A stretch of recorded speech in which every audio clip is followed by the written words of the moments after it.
In the summer heat of South Australia, just before Christmas 2008, a group of detectives stood in the backyard of a suburban home in Christie Downs. The scene looked unremarkable: tired grass, a leaning fence, and a child's cubby house painted in faded colours. But beneath that cubby house lay a secret. Buried in plastic bags, wrapped in layers of deception, was 83-year-old Vonne McGlin. The person responsible was not a stranger. The question is, had they done enough to get away with it? Vonne McGlin was the kind of neighbour who people hoped to grow into. 83 years old and fiercely independent, she lived alone in the Adelaide suburb of Raynella. She still lived in the same tidy home that she'd cared for decades. She didn't drive, she walked everywhere, and always with a purpose. She read voraciously, travelled often, kept in touch with distant relatives and close friends alike.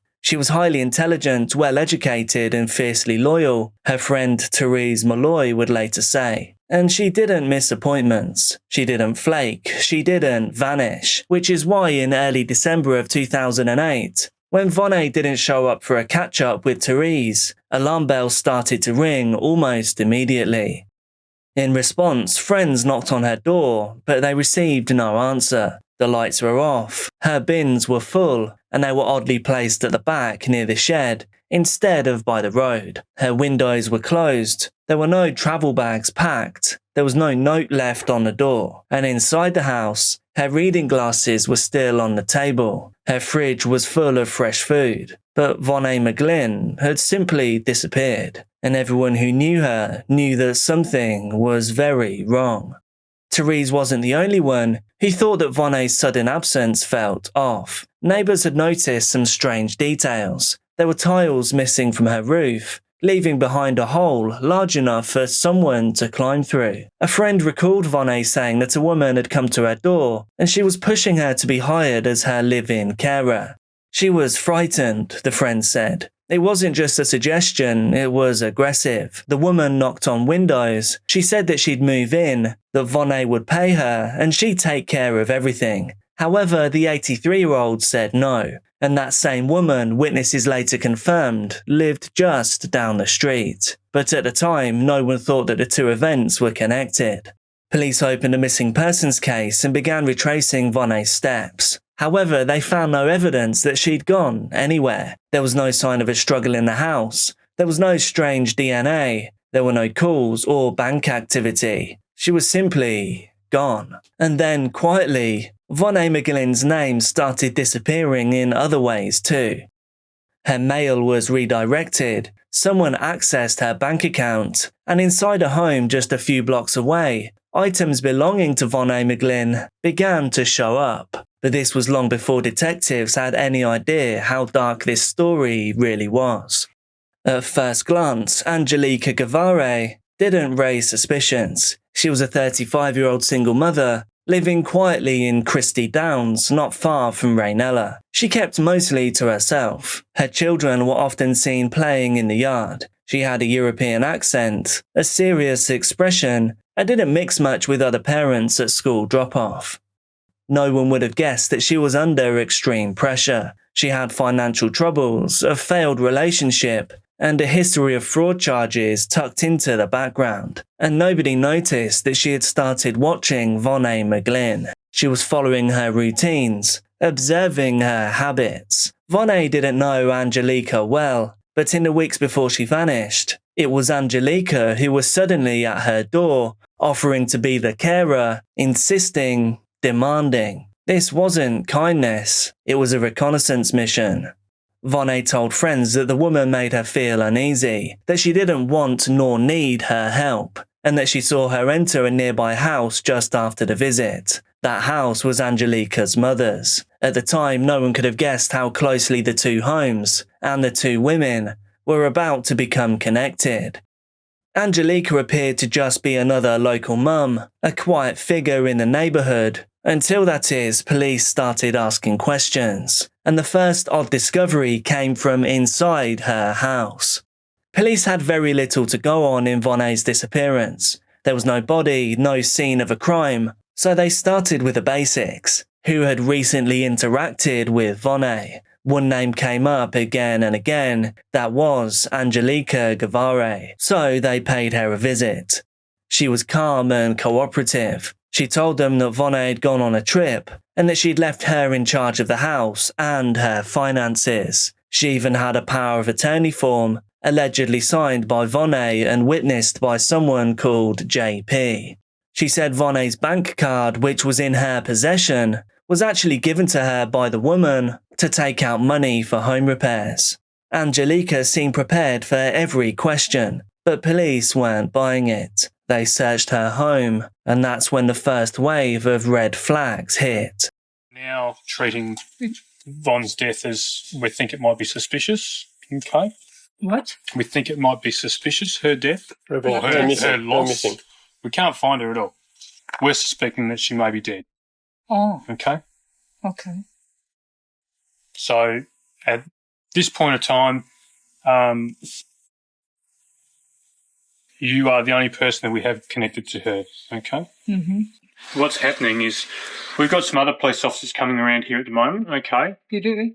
They are crime scene investigators. Yes. Okay? They examine places yes. for traces of evidence, okay? Yes. They are the ones that have been through Vonne's house or Vonne's house, yeah. and now they want to come in and have a look at your house to see if there's anything comparable here, okay? Oh, can it wait for other time? Unfortunately not. Inside were Vonne's personal documents, her passport, ID and financial statements. There were items of furniture too, a Balinese table, a toaster, small but unmistakable pieces that friends recognised as belonging to Vonne, and then they found a suspicious note. I deeply regret what I have done in the past month, which was written in Angelica's own hand.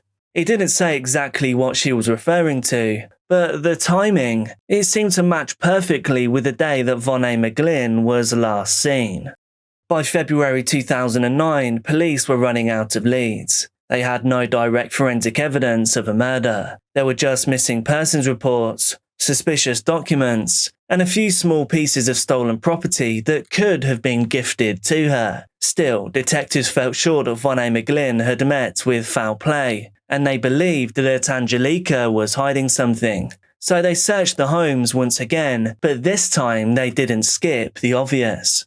Police allegedly found some of Ms McGlin's possessions at Guevara's house, including forged power of attorney documents, Ms McGlin's keys and her passports. Guevara told police that Ms McGlin had given her the personal items while she went on holiday and that she was to renovate the pensioner's house. Security vision at the ANZ Bank at Morford Vale allegedly shows Guevara trying to access the pensioner's bank account a few days after her disappearance. The court also released vision of Ms McGlin using the bank just before she went missing. Directly across from Angelica's home was a shallow and overgrown creek, an area that they had decided to leave for last because, as one officer said, no one would be foolish enough to dump remains that close to home. But, well, tucked beneath a tangle of tree roots and wrapped in plastic, they found human remains. A torso and limbs carefully dismembered. However, there was no head and no hands. Not long after, they turned their attention to Angelica's backyard, specifically the children's cubby house. Beneath the structure where her young daughters played, detectives uncovered more bags. Inside them, more body parts packaged in plastic. However, some of the remains were missing entirely. Police believe that she disposed of certain pieces, possibly the most identifiable ones, in her council bin. And frustratingly, the collection truck had already come and gone before the first search. Red DNA was found in the trunk of her car, a partial match to Vonne. Blood was also found in a child's stroller, a stroller that she had used to transport the heavier bags to the creek.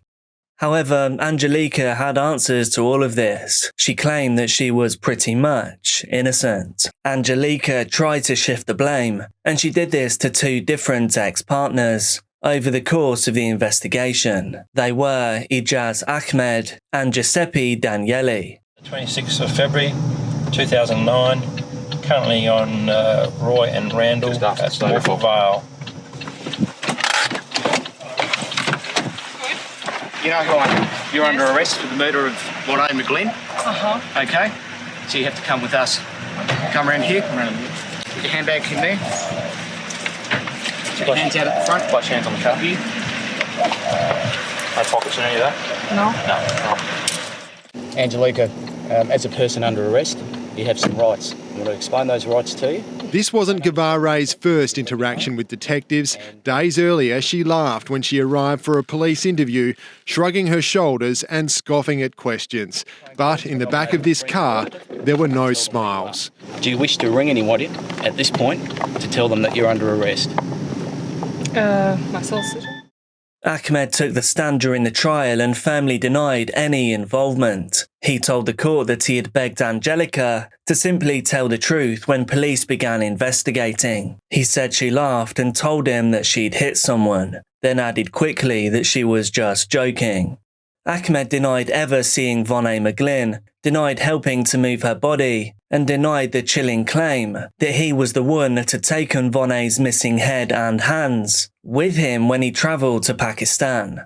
Then came Jeppe Daniele. Angelica's defence argued that he had ended Vonne in a hit and run, and that he then forced Angelica to help stage a fake robbery. Jeppe, in response, laughed out loud. He told the court that he hadn't seen Gavare in years. He said that she had falsely accused him of breaking her leg during their relationship, and he called her a compulsive liar, someone who had made his life hell.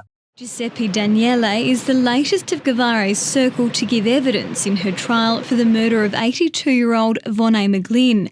Mr Daniele told the court he got a bad vibe from Gavare after she accused him of breaking her leg in 2006. He was cleared of all charges, saying the judge found Gavare to be untruthful. In cross-examination from Grant Algie, the defence suggested he forced Gavare to drive to Mrs McGlin's Ranella home on the night of the murder under the ruse there'd been a terrible accident. You had the keys to get in because inside was Mrs McGlin seriously injured. You wanted to make the inside of the house look like a burglary. You moved things from inside the house and put them in her car. At that, Mr Daniele laughed. It's ludicrous what you're saying. It doesn't make any sense. I had no contact with Miss Gavare at all. She's a compulsive liar. Mr Daniele repeatedly denied having anything to do with Gavare in the 3 years leading up to the murder, but Mr Algie refused to be deterred. Did you threaten to kill her if she went to the police? Again, Mr Daniele laughed at the suggestion. You're not listening. I had no contact with Miss Gavare. I was not there. You are absolutely incorrect. He admitted driving past her home in early 2008, but said it was only to confirm her address, so that he could begin legal proceedings to gain access to their daughter. However, he never entered Vonne's house. In fact, he never even saw the woman. He also says he never threatened Angelica. Angelica Gavare's mother has testified as a prosecution witness, describing how she demanded the truth from her daughter. Inara Dombrovska held her composure as she told the court of the moment her worst fears were realised. Angelica Gavare is accused of murdering 82-year-old Vonne McGlin. Justice Trish Kelly asked Mrs Dombrovska if she wanted an exemption from giving evidence to protect her daughter, but she declined. Mrs Dombrovska told the court she didn't believe her daughter when she said Ms McGlin had given her bank card to Gavare while she was away so Gavare could renovate the pensioner's house. She said she pressed her daughter for the truth, giving her an ultimatum that if she kept lying, the pair would no longer speak. She said she went to Ms McGlin's house when Ms McGlin was out at McDonald's, then made her unconscious and searched her house. She said that she returned later that evening and she took Ms McGlin out of the city somewhere south, that she had wrapped her in plastic and sheets. She said her daughter had told her she had been watching Ms McGlin for some time, had forged power of attorney documents and planned to sell the pensioner's house. The court also didn't seem to be buying Angelica's version of events. Her testimony was packed with contradictions. She claimed that Jeppe had threatened her family, that he'd forced her to steal, And then she admitted that she'd used Vonne's documents for her own benefit, but only because the opportunity was there. She described finding the pensioner's body sitting upright on her own sofa. She said that she touched her to check for a pulse. And then, days later, she decided that she was going to steal her house. When asked why she didn't go to the police, she said that she was scared. But as prosecutors pointed out, she wasn't too scared to impersonate Vonne on the phone, or to forge legal documents, or to empty her bank account. Brother Tony Smallwood says he won't have peace until his sister's head and hands are found. Her best friend told Gavare, "You are a monster with no human compassion. I hope you suffer as we have because of your heinous acts." But it was all down to the jury. Neither boyfriend was ever charged, because the only consistent part of Angelica Gavare's story was that it was always someone else's fault, no matter how confusing that made her version of events.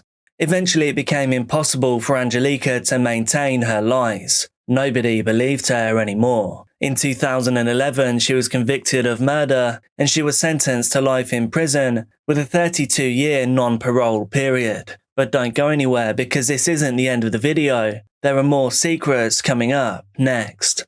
The accused wanted Ms McGlin's house and she wanted her money. The only way to sell or rent the house and take the property of Ms McGlin was to ensure that she never came back to stymie the accused plans. Outside court, detectives acknowledged the efforts of police and the prosecution team. Those officers involved have put their heart and soul in the investigation, and that's why you have the outcome you have today. And that's what we do. These investigations mean a lot to us. They're not taken lightly. Prosecutors paid tribute to Gavare's mother and sister, who gave evidence against Gavare. It must have been a terribly difficult ordeal for the family, and one wonders whether you could do it yourself, but they showed a strength of character and a strength of courage which was just fantastic. Gavare stood motionless in the dock and gave no reaction as the verdict was delivered. The proceedings were watched by a packed courtroom of detectives, friends of Ms McGlin and the general public. The murder case was described as bizarre during the trial by all parties, including the judge. It's a case that had many, many strange aspects to it, and we see the dark side of our society in this business. In 2018, 10 years after the murder, Angelica sat down with police and gave a confession. She said that she had waited inside Vonne's house, and she ambushed her when she came home. She said she held her in a headlock until she went limp. She then ransacked the home, hid the body, and then left to pick up her kids from school. 5 days later, she said she used a circular saw to dismantle her body. She said the head and hands were packed separately, and this was to prevent identification. She then buried some of the remains under the cubby house, dumped some in the creek, and then just threw the rest in the trash. In 2024, she asked the court to reduce her sentence, arguing that her confession qualified under South Australia's no body, no parole law. Justice Sandy MacDonald, however, refused. He called her actions greedy, deceitful and devoid of empathy, and he said that any reduction would rightly provoke public outrage. Angelica Gavare will stay behind bars. Her daughters will now grow up without her, and the full truth of what she took from Vonne McGlin may never be completely known. The knock came just after 3 p.m. Heather Saul opened the door to a man she'd never met before. Stocky, broad-shouldered, but quiet. Inside her small apartment in Charleston, West Virginia, Heather was alone. Her dog Fancy had slipped out earlier. Her friends, who usually stayed nearby for safety, were gone. She was completely on her own. What followed was a frantic battle that would only have one survivor. The man was strong, too strong. One deafening blast rang out, and one person's time on this earth came to an end. Heather Saul didn't want to pick up the phone that day. She'd been working as an escort off and on to support herself and her mom, but lately it had worn thin. She was tired and broke, and trying to figure out what else she could do. I was miserable, she said. If all else failed, I would answer the phone. And that July afternoon in 2015, the number that rang her was unfamiliar. It belonged to a track phone, cheap and disposable. The man on the other end asked if she was available to meet up. He wanted to come over. He asked if she lived alone, and she did. Heather hesitated, but ultimately agreed, and that choice would change everything. Heather had lived in Charleston her whole life. She had worked as a waitress, a head cook. She'd even helped her dad gut houses for HUD repairs. But when she moved into her current apartment, a fast, cheap option in a rougher part of town, things only got harder.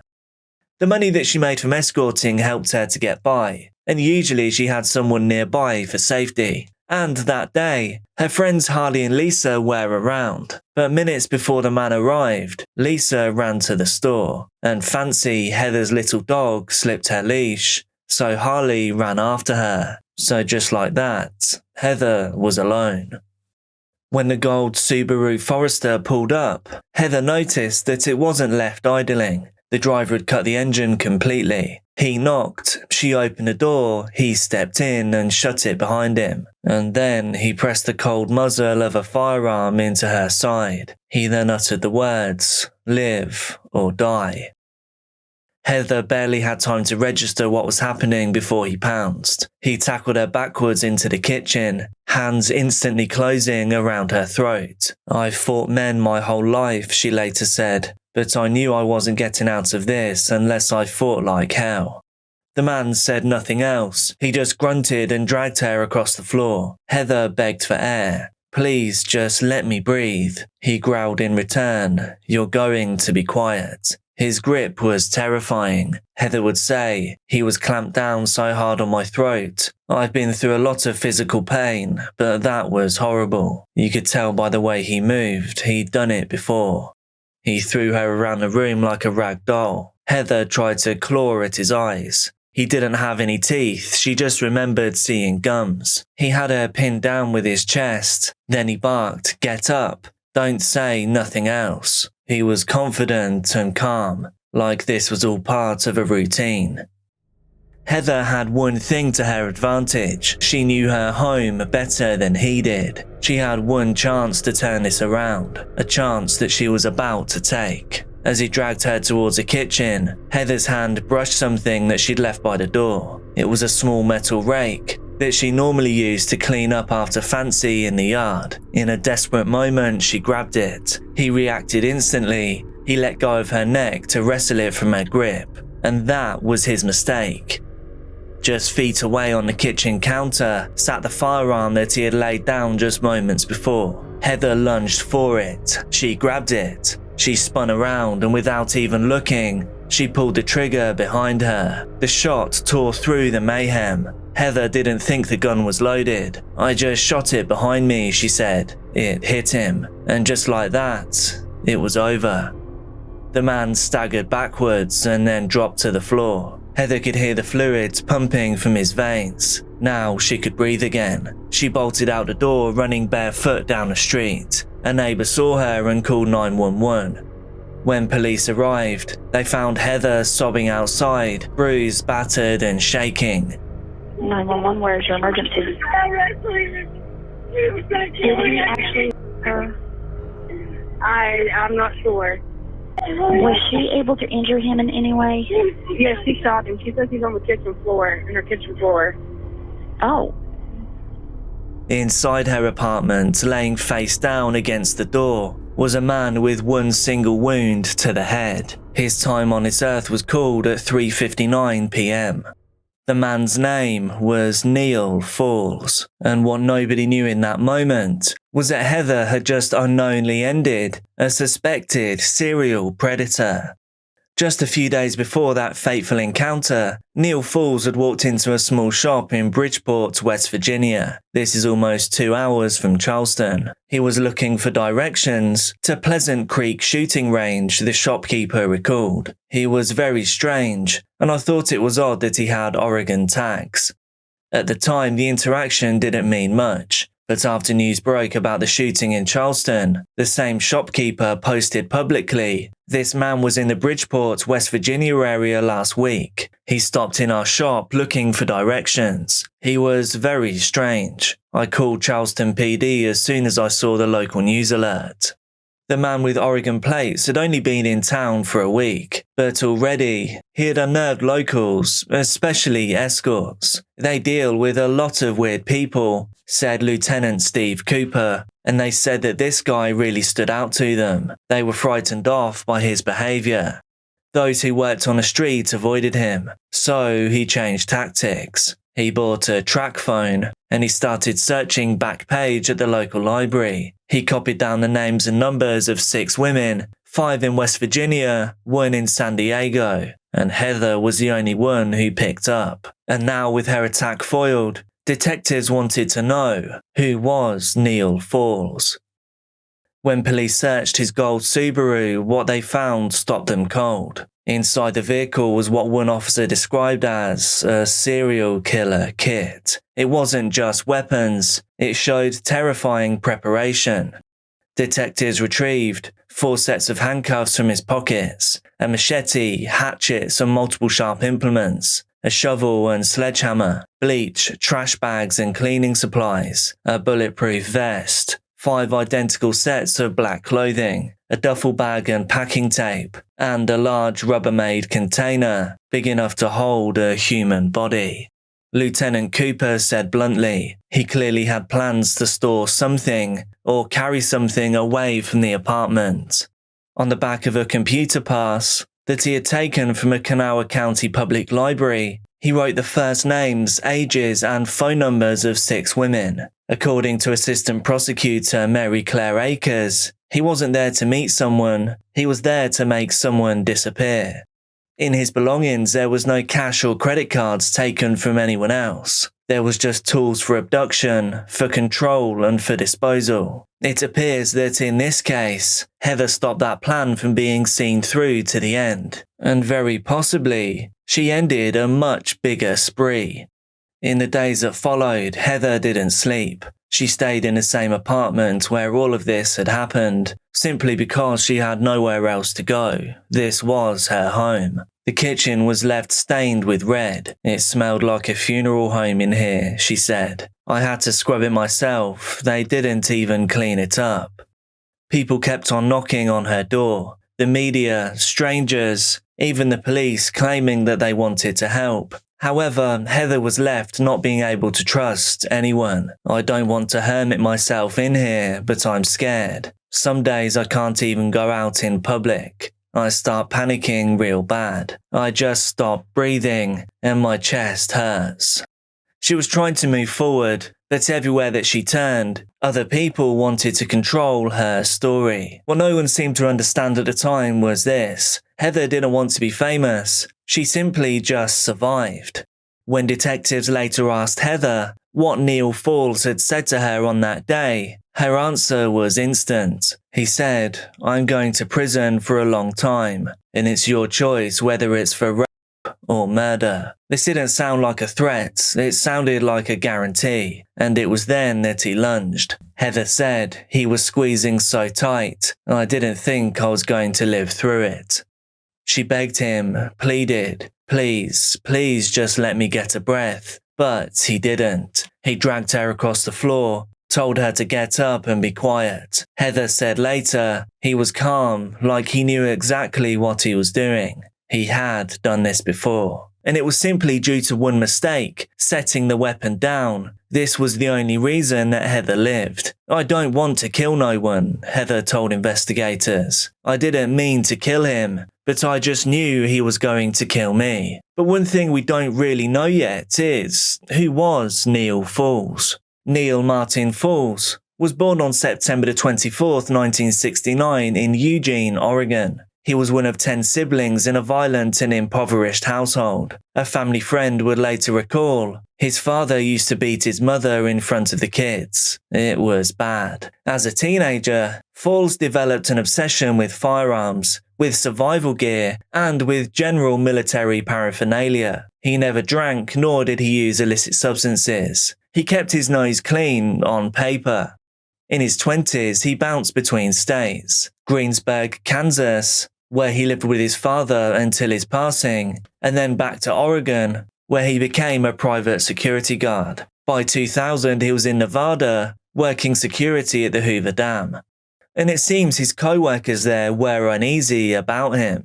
He delighted in torturing desert rats, one said. He gave people the creeps. Another said, we actually joked. He was out dumping bodies. He had told a co-worker that he had trained a deer to come closer and closer to him, and to the point where the deer would actually come and eat from his hand. And at one point, he accomplished his final mission with this deer, and that was to stab the deer in the throat while it ate out of his hand.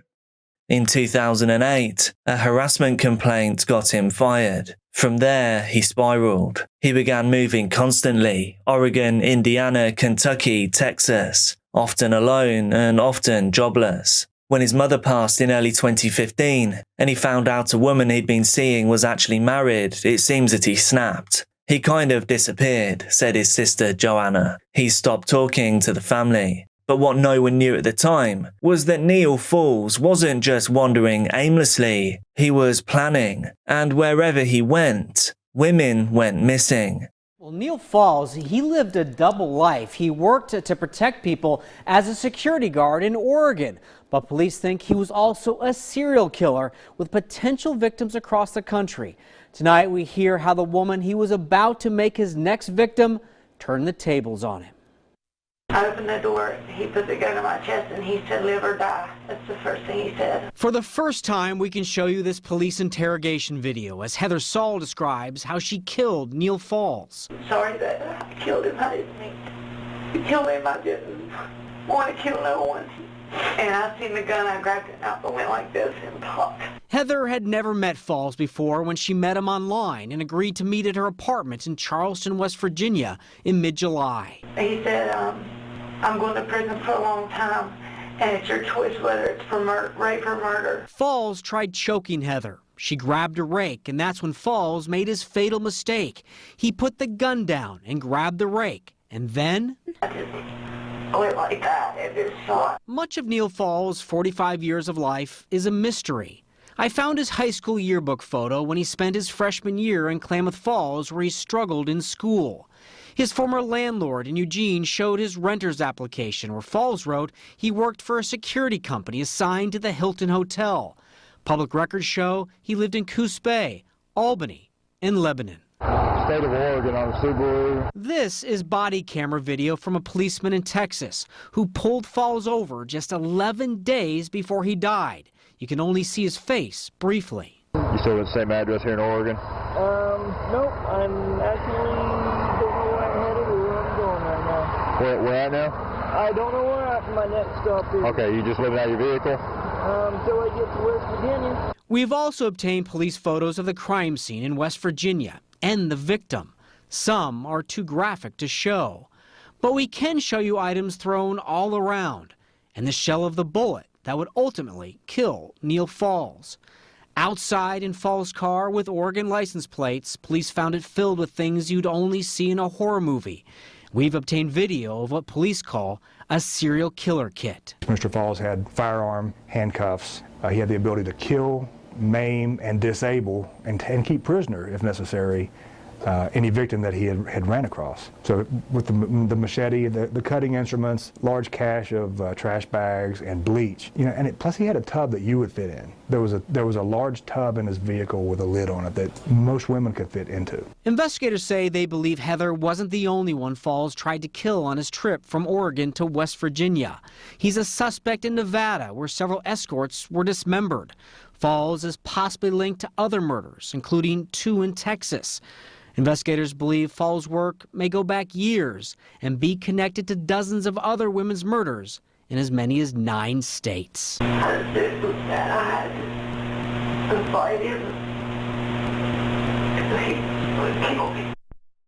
After Heather ended Falls, the FBI stepped in. They wanted to know where he'd been and who might have vanished along the way. And what they found was horrifying. Between 2003 and 2007, whilst he lived in Henderson, Nevada, multiple escorts vanished. 3 were later found dismembered in Nevada, California, and Illinois. The women were Misty Sains, 25, who disappeared from Las Vegas. Her torso was found wrapped in plastic near Red Rock Canyon. Jody Brewer, 19, also found dismembered near I-15 in California. Witnesses say that she got into a white car with out-of-state plates. And Lindsay Harris, 21, who vanished from Henderson. 3 weeks later, her legs were found in a field outside Springfield, Illinois. And then came Ohio. In 2013 and 2014, at least 6 women went missing in and around Chillicothe. Among them, Megan Lancaster, Holly Renee Logan, Jamie Bowen, Charlotte Trago, Tamika Lynch, and Tiffany Sayer. Most of these were known to be escorts. Some of them were found in rivers or wrapped in sheets, and all of them vanished before Neil Falls arrived in West Virginia. And after Heather ended his time on this earth, these disappearances within close proximity to Neil Falls just stopped. Lieutenant Steve Cooper later said, "We believe there's a lot of guys doing the same kind of thing out there, but Neil Falls, he got this far before anyone ever saw it. Because Heather fought back, his reign of terror stopped, and because she lived, others may live too."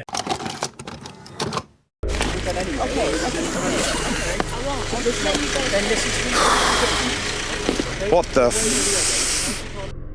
is that? That's a person. You are under arrest.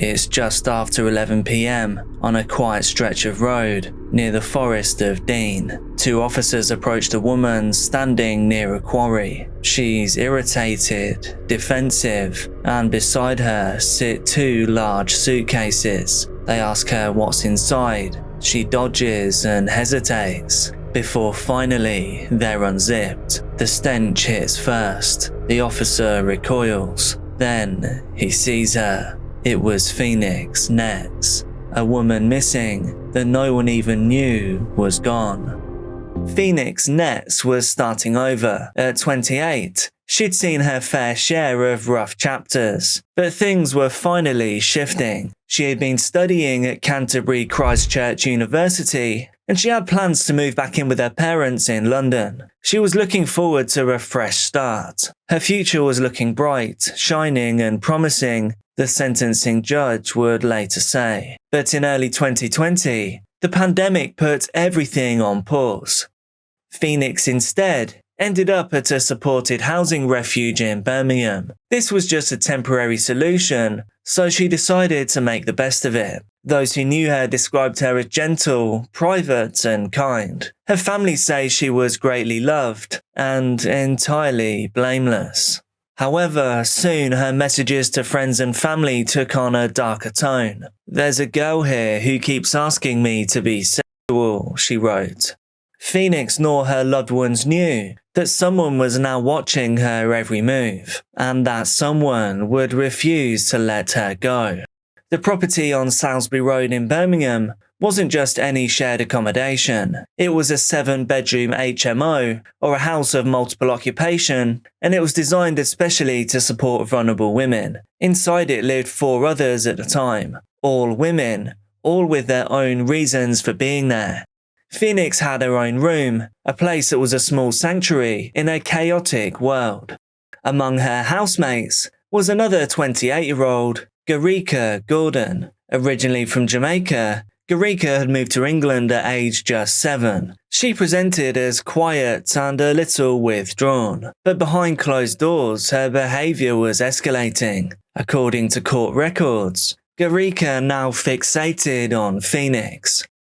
She had in fact been pressuring Phoenix for intimacy, and she didn't just do this once nor twice. In fact, Phoenix lost count of how often this was happening. It happened repeatedly, day in, day out. Garika would later admit to liking another woman and wanting to have sex with her in a call to the Samaritans. Phoenix, obviously unnerved, began confiding in friends. In one text message she said, "She's being aggressive now." The line between housemate and predator was vanishing fast, and Phoenix knew it. But in the middle of a national lockdown, options were very limited, so she had no choice but to stay put. Until that is, one day she simply disappeared. Birmingham is the UK's second largest city, It's also one of the most dangerous, with violent crime, theft and weapon possession all well above national averages. It's now become a place where danger doesn't always just hide in the shadows. In 2023 alone, Birmingham reported over 63,000 violent and sexual offences. That's more than 170 cases per day. And compared to other major UK cities, Birmingham often ranks just behind Leeds as the most dangerous of them all. In fact, in the West Midlands, no other city has a higher crime rate. And it was here, in that refuge on Salisbury Road, that Phoenix Nets crossed paths with a hidden danger. Phoenix's last known contact was in the early hours of April the 16th. She'd been on the phone with a friend. That afternoon, he tried to call her back, but he received no answer. This was not like Phoenix. First, days passed and then weeks, but those closest to her weren't too worried yet, because Phoenix was still messaging. In fact, she told people she was finally moving back to London, saying that she needed a break. She even sent voice notes confirming that she was okay. But there was still a nagging problem. Something was off about the tone of her voice. The phrasing wasn't right, and the audio clips didn't sound quite like her. What no one realised yet was that the messages weren't from Phoenix at all. They were in fact from Gregory Gordon, who by this time had stolen her phone. She was impersonating Phoenix in real time. She was texting her parents, reassuring her friends, even emailing her support workers, telling them everything was okay. And when suspicions arose, Gregory downloaded a voice editing app in order to mimic Phoenix's speech.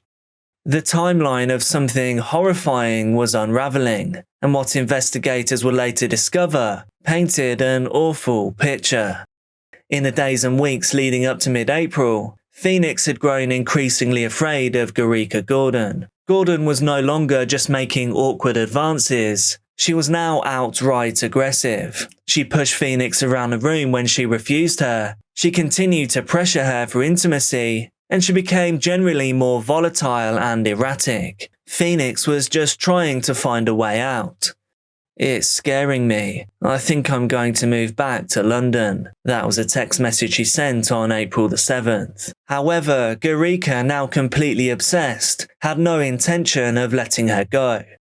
It's hard to imagine being trapped in this situation, in which you're required by law to stay inside your home, but that means you have to stay inside with an attacker. But that's exactly what Phoenix had to do. Week after week, month after month, left just hoping that things weren't going to get worse. But when Phoenix rejected Gregory on April the 16th for what would be the final time, the obsession grew ever darker. That morning, a housemate reported hearing strange noises coming from Phoenix's room. However, no one thought it necessary to actually call the police. Exactly what happened next is known only to Gregory. However, she left a shocking digital footprint, because rather than seeking help, Gregory instead stole Phoenix's phone. What happened next paints a horrifying picture, a view into a world that, fingers crossed, most of us will never have to experience. Between 1 p.m. and 3 p.m. that day, she searched how to fix a punctured lung, internal bleeding, and can someone recover from getting stabbed. These answers didn't satisfy her. Her problem didn't seem to be solvable by Googling alone, so the next day, she bought a circular saw for £45 on Gumtree. It arrived that morning, and within just hours, Phoenix's body was no longer in one piece. For the next 4 weeks, Gregory Gordon tried to erase the evidence. She completely stripped Phoenix's room, and she did this to the extremes. The entire carpet was removed. The mattress that Phoenix had slept on every night was discarded. In fact, even the bed frame had to go. Gregory hired waste removal companies to come and collect the rest of Phoenix's belongings. She scrubbed everything with industrial cleaning agents, but Phoenix herself, she packed into 2 suitcases. Gericka then made multiple trips by train and by car out to the Forest of Dean. She tried to burn the remains in the woodland. She searched online for how do killers get caught and can a body burn to ashes with petrol. She made handwritten plans to move the body once again, this time to Wales. Phoenix's body had been dismantled and was now spread over 5 separate locations in 6 distinct parts, each hidden, burned or buried, in the hopes that they'd never be found again. All the while, Gericka continued impersonating her victim. She emailed Phoenix's housing officer. She continued to reply to the family text messages. And as we know, she used voice apps to fool friends into believing Phoenix was still alive. One friend later said, "We were talking to the person that murdered her, not knowing." The deception was disturbingly effective, and in fact, Gericka was incredibly close to making Phoenix disappear forever.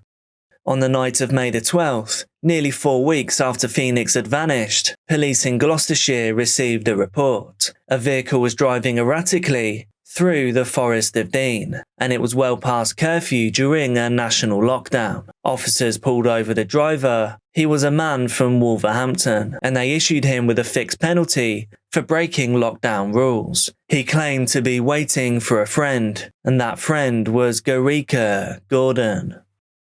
Officers then found her not far away, standing beside 2 large suitcases near the entrance to Stowfield Quarry. They initially approached her to check on her welfare, but her odd behaviour triggered suspicion. When they asked her to open the bags, she resisted. She attempted to talk her way out of it, tried to push past the officers.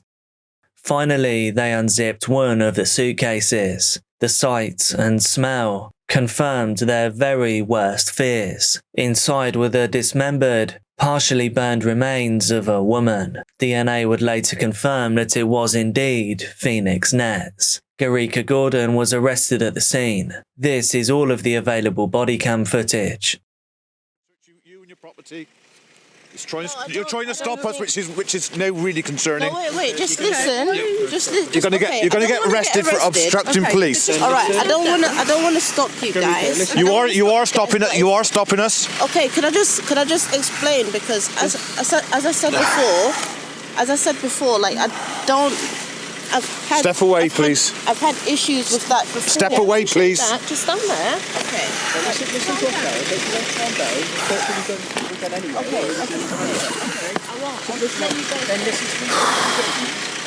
What the f is that? That's a person. You are under arrest. Yeah. That's a fucking person. 507. Sarge, can we get you down here ASAP, please? Urgent.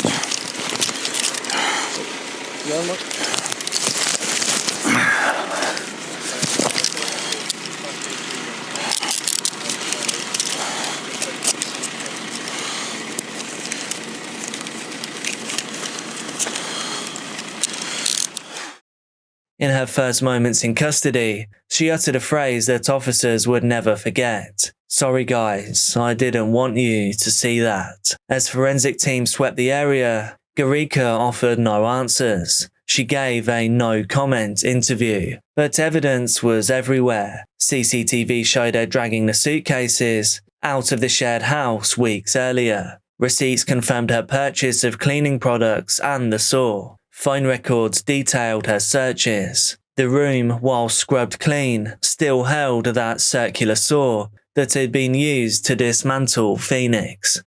Investigators tracked her movements across Birmingham, to a cemetery in Handsworth, and to multiple visits to the Forest of Dean. But let's not forget the man that she was found with on that night. He had driven her there multiple times. His name was Mahesh Sorathia, a handyman from Wolverhampton. He'd advertised his services on Gumtree. He drove Gericka to the Forest of Dean 4 times, between April the 24th and May the 12th. In one of those trips, some of Phoenix's remains were in the back seat. On that night, when they were stopped by the police, Mahesh claimed he had no idea what was in the suitcases. However, he was arrested and charged with assisting an offender. But as the case unfolded, those charges would be dropped. There was absolutely no evidence that he knew what Garika was hiding. She had lied to him, too, manipulated a man to get him to do her dirty work. Forensic evidence and chilling witness accounts would eventually fill in the missing hours of April the 16th. That morning at around 5:30 a.m, another resident in a shared home heard sounds coming from Phoenix's room. She said there was a drilling noise as well as a lot of banging. And there was also something far more haunting even than that. She heard the words, "Help me, help me." Those cries were the last known signs of Phoenix Nets being alive. The post-mortem revealed that she had suffered 4 sharp impacts to the chest and torso. None of them were believed to be fatal by themselves, and tragically, had someone actually called for help, she could well have survived. Instead, she lay there fading away for up to 12 hours, while Garika used her phone to make those Google searches. Can someone recover from getting stabbed? How to fix a punctured lung and internal bleeding. Searches which now make even more sense. The prosecution confirmed what many feared. Phoenix's time was ended not from her injuries alone, but really from being denied help. As Judge Mrs. Justice Cutts later told Garika Gordon, "You were aware she was seriously injured and might not recover, yet you deliberately did nothing. She must have been very frightened and suffered a great deal in those hours before she passed." On May the 4th, 2021, Garika Gordon was sentenced to life in prison. She will serve a minimum of 23 years and 6 months. The judge called her callous, calculating, and very dangerous. Phoenix's family, speaking through tears, said she was the victim of a senseless act of violence, which ended her life at a young age. She was greatly loved by her family, and we cared for her very much. Her father said the pain of unknowingly communicating with Garika, who had stolen his daughter's voice, would haunt them forever. Her mother described herself as forever devastated, forever empty. Detectives believe that had officers not stopped Garika Gordon that night in the Forest of Dean, Phoenix's body may have never been found, and no one would have ever known the truth. In a way, it was the lockdown that both set up the conditions for this to happen, but it was also the reason that Garika Gordon was caught. It was a crisp, still morning in early March when a couple stepped onto the Terra Vista Trail in Ohio's Cuyahoga Valley National Park. All that could be heard was the singing of birds. Not far from the edge of the woods, tucked just off the path, they saw something that didn't belong. It was a man, face down, surrounded by flattened leaves. He lay undisturbed, but not unmarked. When first responders arrived, they found no shell casing. The man had no ID, and within just hours, the FBI had launched a full investigation. What nobody yet knew was that this was in no way random. It was planned, it was personal, and it was 4 years in the making. In March of 2017, Chelsea Perkins walked into a Virginia Beach police station and made a report that would change her life and someone else's. She accused Matthew Dunmeyer, a man she knew from back home, of violating her in the worst possible way. The details of that report were never publicly released, but what is known is this: Virginia prosecutors reviewed the case and they declined to press charges. According to the police, there just wasn't enough evidence to move forwards. A truly devastating blow for Chelsea. It is worth noting, however, due to the nature of crimes like this, that only around 1% even make it to court. Chelsea was a US Coast Guard veteran at the time of the event. She was smart, reserved, and focused. She later claimed that she tried to do everything by the book, and when the legal system didn't deliver justice, she moved on outwardly. But inwardly, the story was different. Court records and social media data later revealed that Chelsea continued to carry the weight of that case for years. Online, she hinted at trauma, betrayal, and a desire for retribution. In one message, she wrote about Matthew, "He'll get his someday." At some point between 2017 and 2021, Chelsea left the military, and she then started working in adult entertainment under the name of Selena Savage. She was married, a mother of two, but in February of 2021, her focus once again narrowed down on justice. She reactivated her Facebook account and then sent a friend request to Matthew Dunmeyer. There's no indication that Matthew ever knew the risk that he was walking into. From all accounts, he was actually flattered, if not a little surprised, about the fact that he was hearing from Chelsea once again.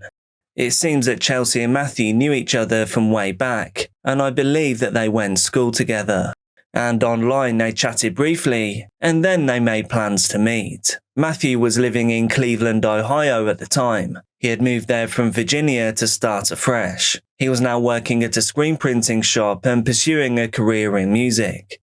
The weeks leading up to the event were filled with digital clues, only nobody knew to look for them just yet. In late February of 2021, just days before Chelsea reconnected with Matthew, she had been exchanging private Instagram messages with a user under the handle Metal Gary Solid. The two of them were discussing Matthew. "That guy is a walking turd," he wrote. "LMFAO," Chelsea replied. "I don't know how people still mess with him." "Me neither, like how does he live with himself?" And then she replied to that, "He will get his someday." This comment could just be brushed off. Chelsea could have just been venting, it would be understandable, except for the fact that 4 days later, she became Facebook friends with Matthew, and then shortly after that, she would post a status that said, "Dead men tell no tale." That to me sounds like devastating evidence just waiting to be found.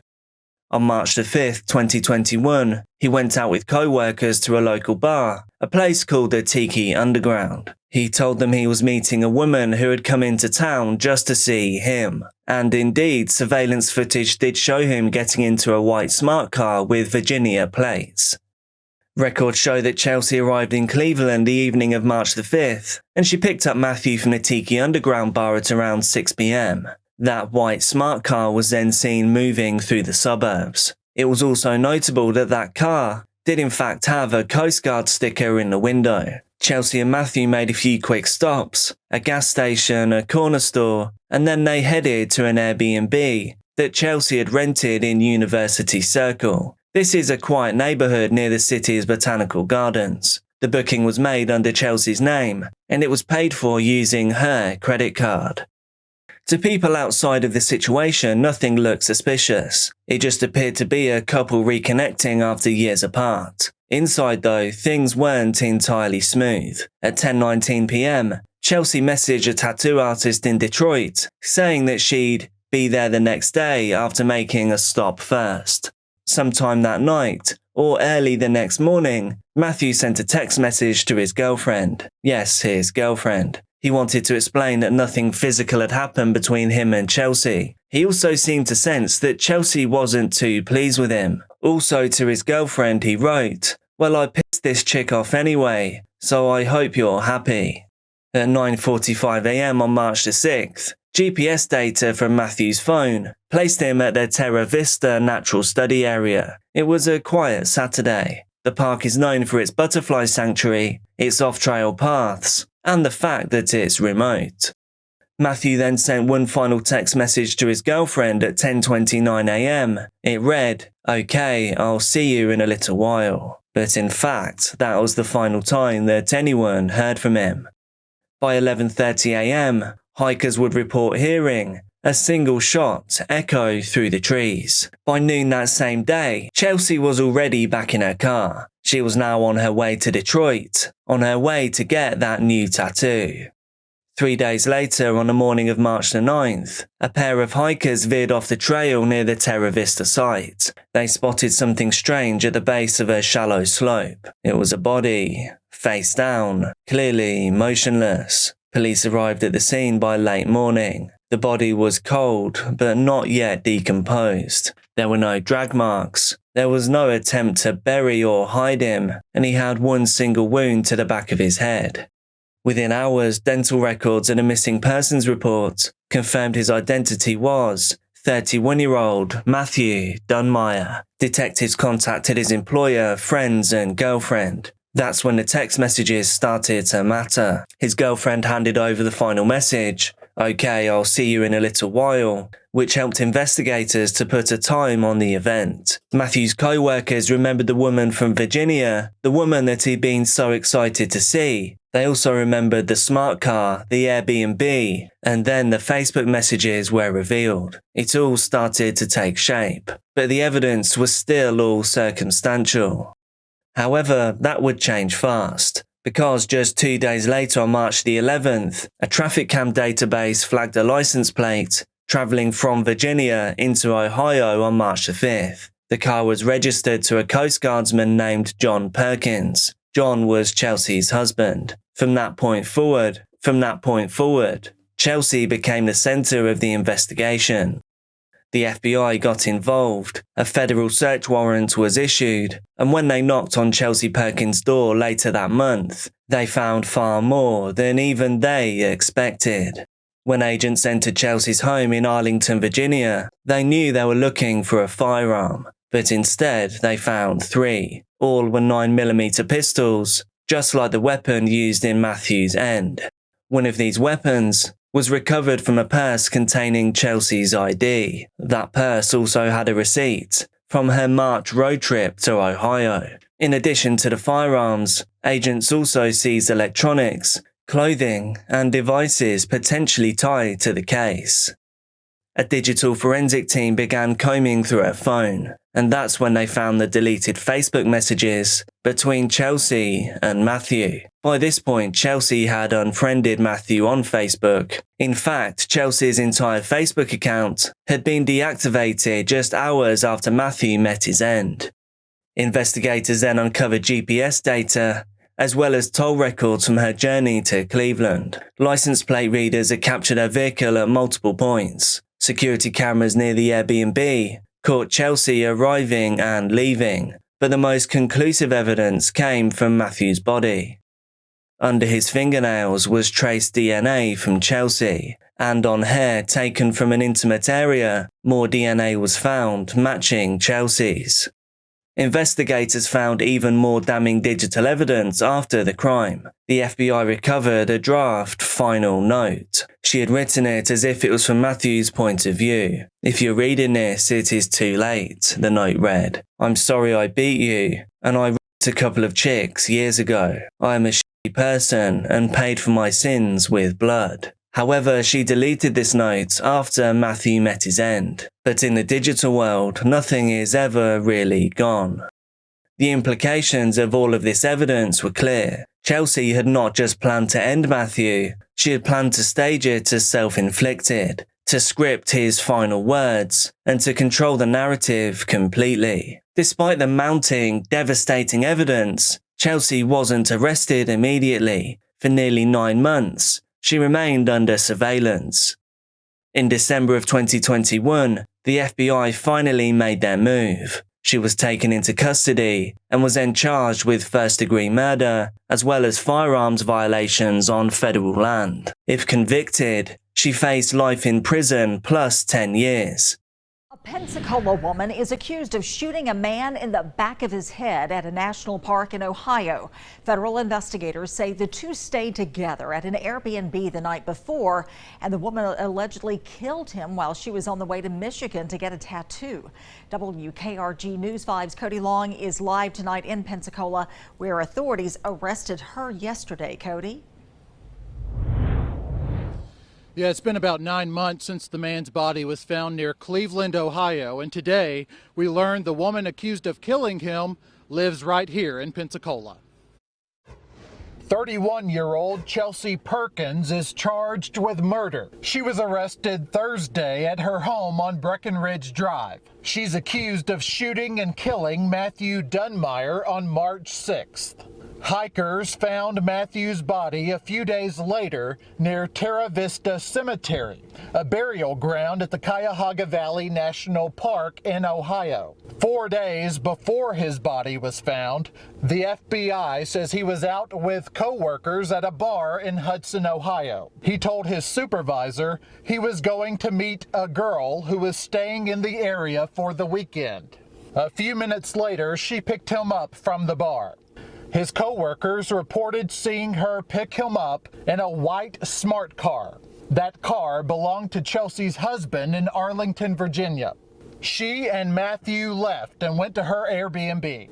The next morning, she texts a tattoo artist in Detroit and says she's on the way, but first, she has a stop to make. That stop was at the national park. Investigators say her DNA was found on items at the crime scene, and her phone's GPS showed she was in the area at the same time as the victim. Chelsea Perkins rejected a plea deal that could have spared her life in prison if she was found guilty on a first-degree murder charge. The deal included 27 to 31 years behind bars, meaning she would be 65 years old when she got out. Now the case likely heads to trial, and her fate will be in the hands of a jury. Chelsea initially rejected a plea deal that would have given her over 27 years in prison. But as trial approached, and the evidence kept on stacking against her, she decided to change her position. On March 27, 2025, Chelsea Perkins pleaded guilty to second-degree murder and using and discharging a firearm during a crime of violence on federal property. New tonight, a Virginia woman has pleaded guilty to second-degree murder for a shooting that happened in Cuyahoga Valley National Park back in 2021. 35-year-old Chelsea Perkins admitted to shooting 31-year-old Michael Dunmeyer at the Terra Vista Natural Study Area in Valley View. If the judge accepts Perkins' plea agreement, she will face 20 to 25 years in prison. In court, she answered questions softly. When asked if she had done this to Matthew Dunmeyer, she said just one word: yes. Prosecutors dropped the first-degree charge as part of the plea. If the court accepts the agreement, she will serve between 20 and 25 years in a federal prison. Her sentencing is scheduled for September 9th, 2025. It's likely the final chapter in a case filled with secrets, trauma, and irreversible choices. This story, however, has an absolutely insane twist, because it wasn't the only tragedy to come out of that March morning in the woods. Because whilst Chelsea waited for charges, Matthew's mother took justice into her own hands. Before Chelsea was ever charged, Matthew's mother, Tommy Lynn Dunmeyer, had grown tired of waiting. Desperate and grieving, she launched her own investigation. She believed that she had found her son's attacker, a 30-year-old woman in Washington, D.C. However, as we know, she was wrong. Disguised as a UPS driver, Mother Tommy confronted the woman, pulled out a firearm, and then blasted her twice in the abdomen. Miraculously, the woman survived. Tommy fled the scene. Police later stopped a car driven by Matthew's father, John, and while officers questioned him at the roadside, the grieving Tommy ended her own time on this earth inside the vehicle. After Matthew's death, his mother, Tommy, back on the East Coast, tried to track down the suspect on her own, according to her brother.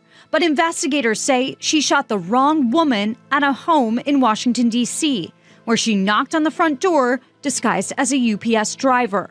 That woman survived, but as police closed in, Tommy took her own life. It was like a movie. It was all so surreal. You know, losing Matthew and then his mother, 6 months later. I mean, it's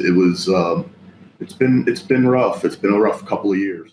John was sentenced to 3 years and 6 months in prison for his role in the attempted murder. He was released in March of 2025.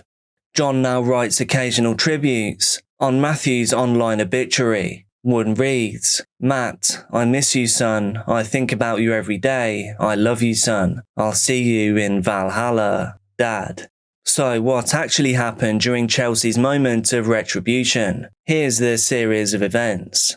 At around 10 a.m, Chelsea and Matthew entered the national park together. They left the marked path, walked into the woods, which took them away from other hikers and limited visibility. What happened next took just seconds. Chelsea drew the firearm from her bag. She raised it behind Matthew's head and then pulled the trigger. It was over in an instant. There was no struggle, no second shot, just one carefully planned and calculated move.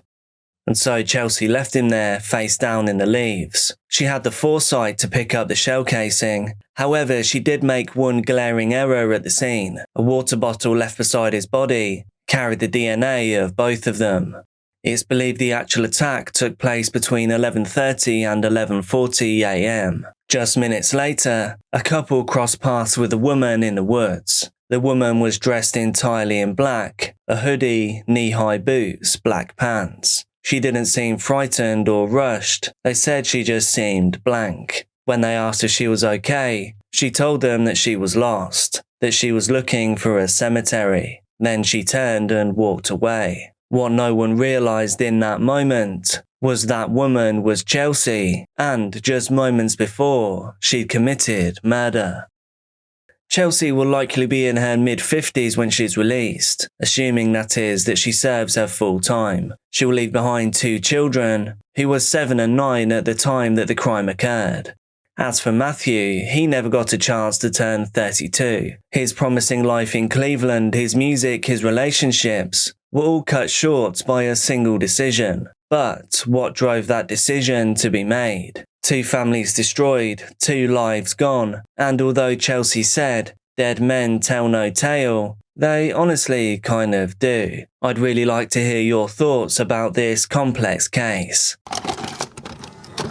A single mother walks barefoot across the warm sand, her toddler wrapped in a towel still dripping from the sea. They're laughing until a stranger appears. He doesn't touch either of them. He doesn't raise his voice. He just asks a question, a quiet, curious question. It's over in seconds, but it's enough. An off-duty corrections officer walking nearby sees the man's ankle monitor. He knows who this is. He quickly calls it in, and the man, who had been released under strict conditions after serving more than 2 decades in prison, was now breaking his supervision order again. But this isn't just another parole breach. It's the return of a boy who once crept out into the night, plucked Courtney Morley Clark from her bed, and then did something truly unthinkable. It was January 2001, a hot summer night. Inside the Morley Clark home, the air conditioning hummed away. The kids were tucked up in bed. Courtney was checked at 1 a.m. and she was still sleeping, but by 7 a.m. she was gone. Panic took hold. The parents called the police. Brothers Nathan and Justin ran from door to door, hoping that she'd simply wandered off. Within just half an hour, Northwind Avenue was crawling with search teams. Bushland, garages, rooftops, nothing was off limits. But at 10:47 a.m., they found her. She was lying in the long grass of a vacant lot. She was dressed only in a nappy. Her time on this earth had come to an end. The sharp implement used in the event was still nearby, and within hours, the boy from the top of the street was in handcuffs.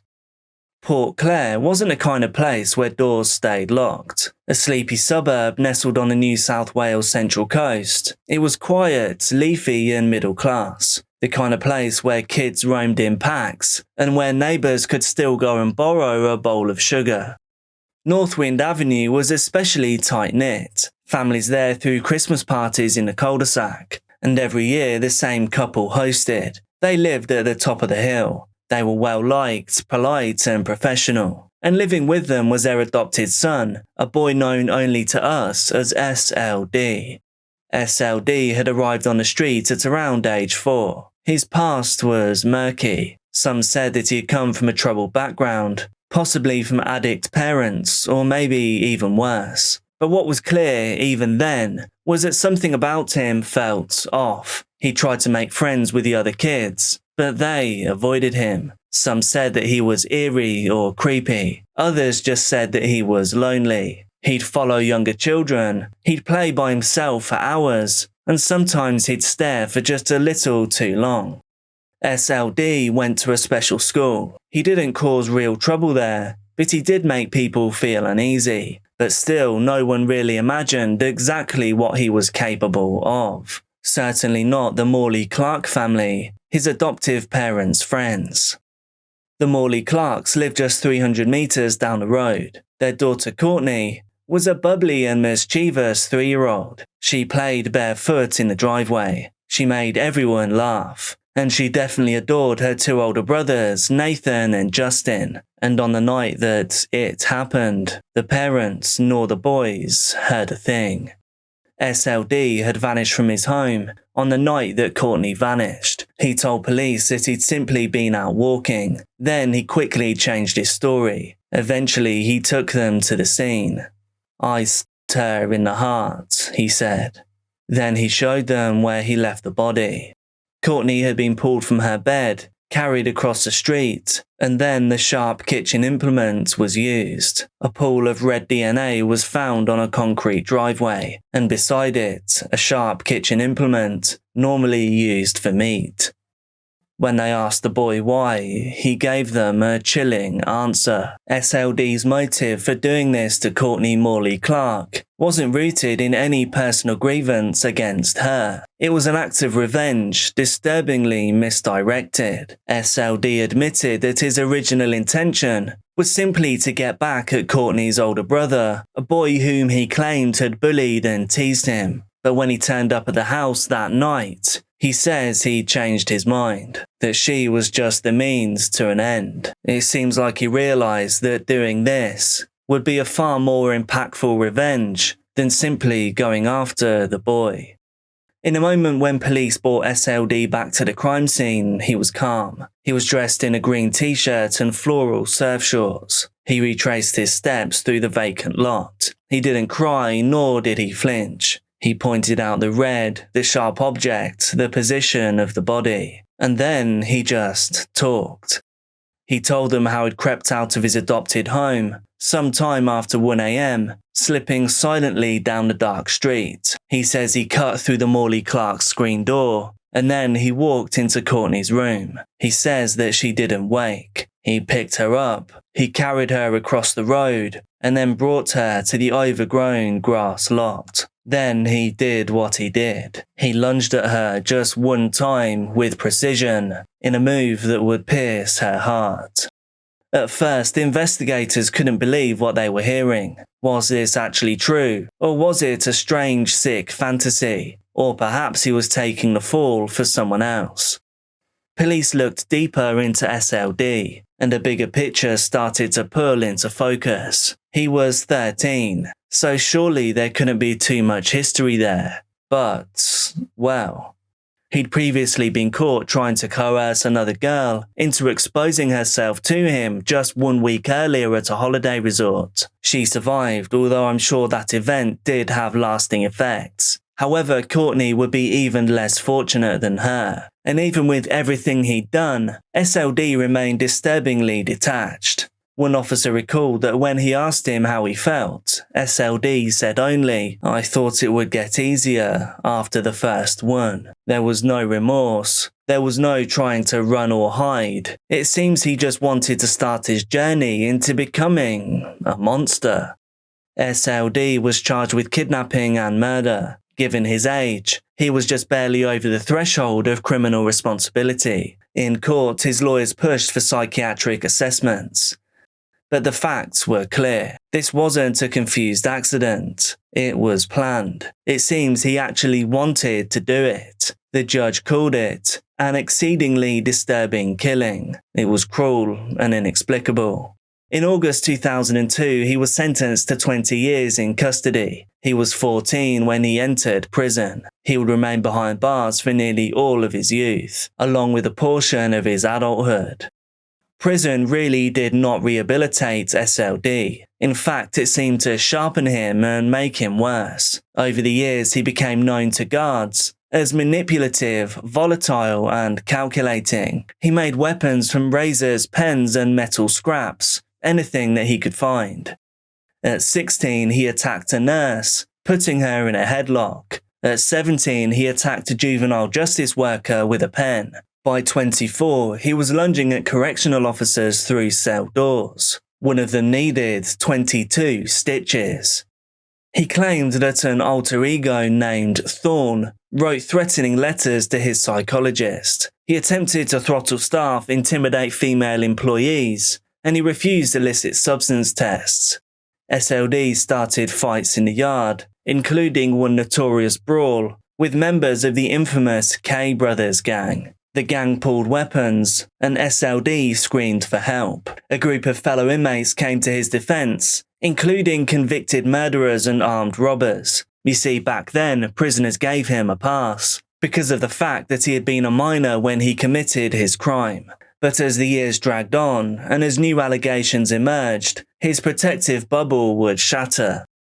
Inside, he was labelled as high risk. Outside, few knew that he even still existed. His identity was permanently suppressed by the court. But when his sentence finally expired in 2021, the question wasn't if he could return to society, it was whether he really should.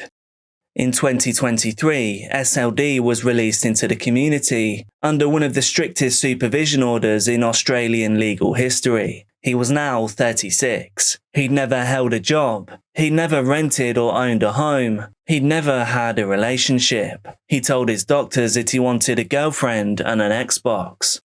But within 95 days, he'd approached nearly 200 women, often multiple in a single day. And concerningly, he often asked them about their children. The last straw, though, came at Bully Beach. SLD was fishing with an NDIS support worker when he began speaking to a mother who was dressing her toddler near the showers. An off-duty corrections officer spotted the ankle monitor, and then they raised the alarm.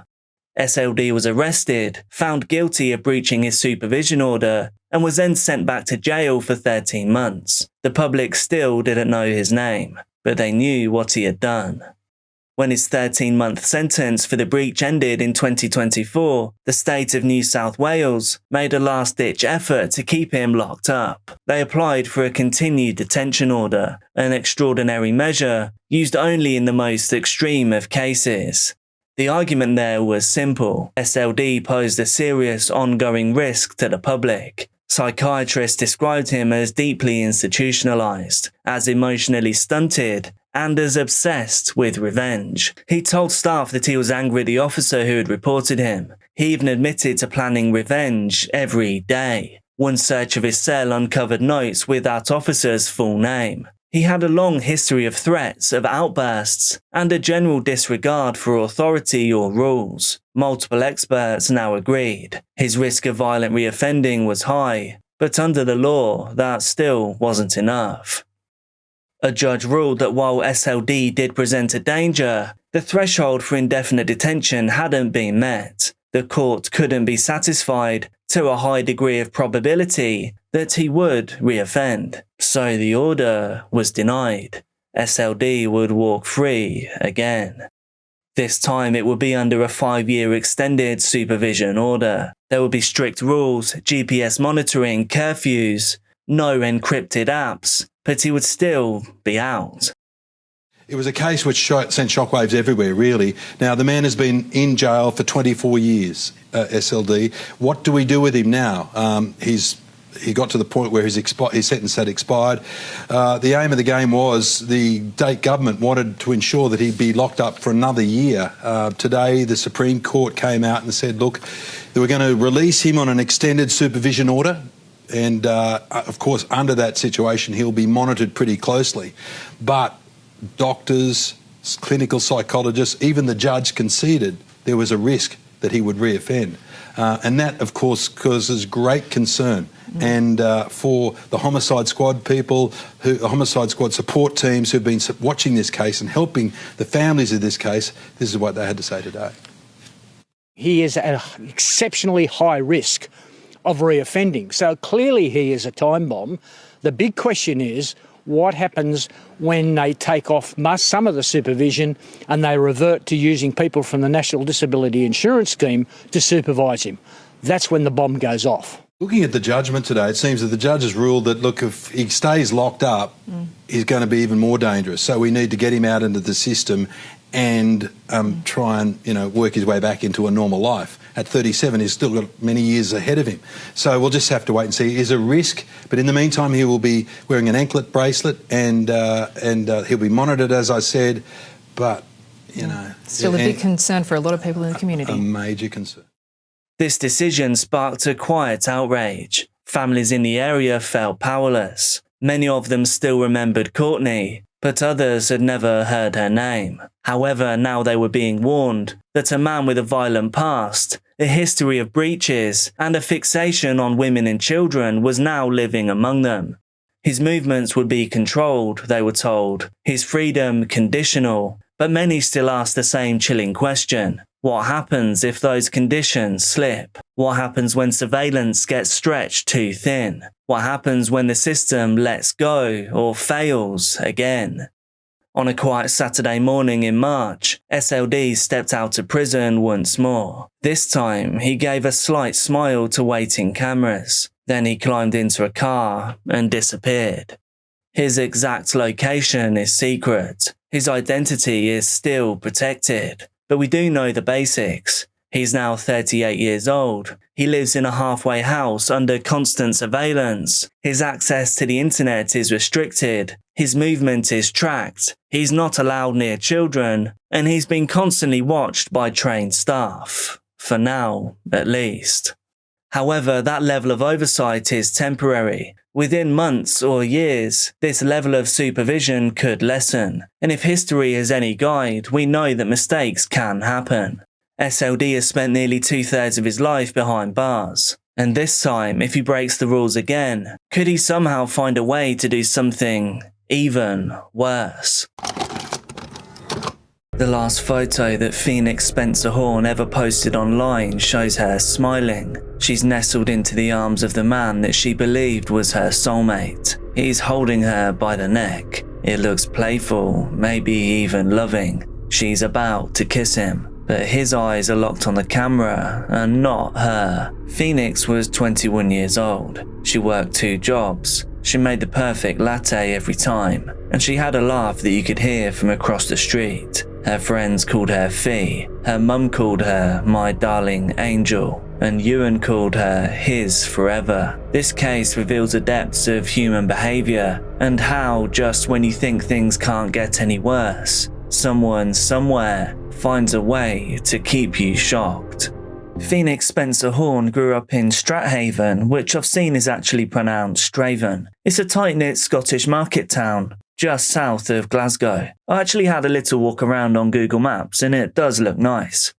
Phoenix had the kind of warmth that couldn't be faked. Customers at the cafe that she worked in would ask for her by name. Her colleagues described her as light-hearted, hard-working and full of energy. Outside of work, she lived a pretty simple life. Coffee, music, friends, her mum. Her smile turned heads, but her kindness is what made people stay. She had dreams like any 21-year-old. She loved animals. She posted wholesome montages, fun dances and life updates on TikTok. And she did believe in love. In one post, she described her boyfriend Ewan as her soulmate. Underneath a collage of couple photos, she wrote, "Life's purpose is finding your soulmate. Life is so much more beautiful and full of colour with you. This is only the beginning of our forever." But that forever came to a stop on November the 16th, 2024. And everything that Phoenix had built, the homes, the relationships, the dreams, all of that was shattered in one night. When the news broke, her town was shattered. Friends wept publicly. Local businesses lit candles, and they wrote her name in chalk outside their doors. The cafe that she once worked at kept her name on the rota for weeks, just in case it had all been a terrible mistake. But it wasn't. Phoenix was gone, and what her family would soon learn was even worse than they had imagined. Phoenix and Ewan had met at a family party in 2022. He was a postman, quiet and reserved. He was a little awkward, but it's said that he could be charming when he wanted to be. They then moved into the top floor flat in East Kilbride, not far from where Phoenix worked, at both a Straven hotel and a local cafe. The place was perfect to manage her busy life. It was small, but it was theirs, and Phoenix made it feel like home. To the outside world, they looked like a young couple settling into adult life, but there were cracks forming below the surface. Messages revealed that Ewan often complained of feeling lonely when Phoenix was working her evening shifts. Phoenix, ever considerate, apologized. On her final day on this earth, she spent the morning in good spirits, serving customers and texting her mum. Ewan had worked a postal shift that morning and told a colleague that he was going home to chill. That evening, he ordered a takeaway. Phoenix then arrived home and messaged her mum at 9:37 p.m. saying, "All good, just having dinner." This was the last time that Alison Spencer would ever hear from her daughter. Just hours later, neighbours in the building reported a sudden loud bang and the sound of hurried footsteps overhead. At that exact moment, an app on Ewan's phone, one that tracked his daily footsteps, registered a sudden burst of movement. This was at 12:13 a.m. Something had happened inside that flat, and then Phoenix was never seen again.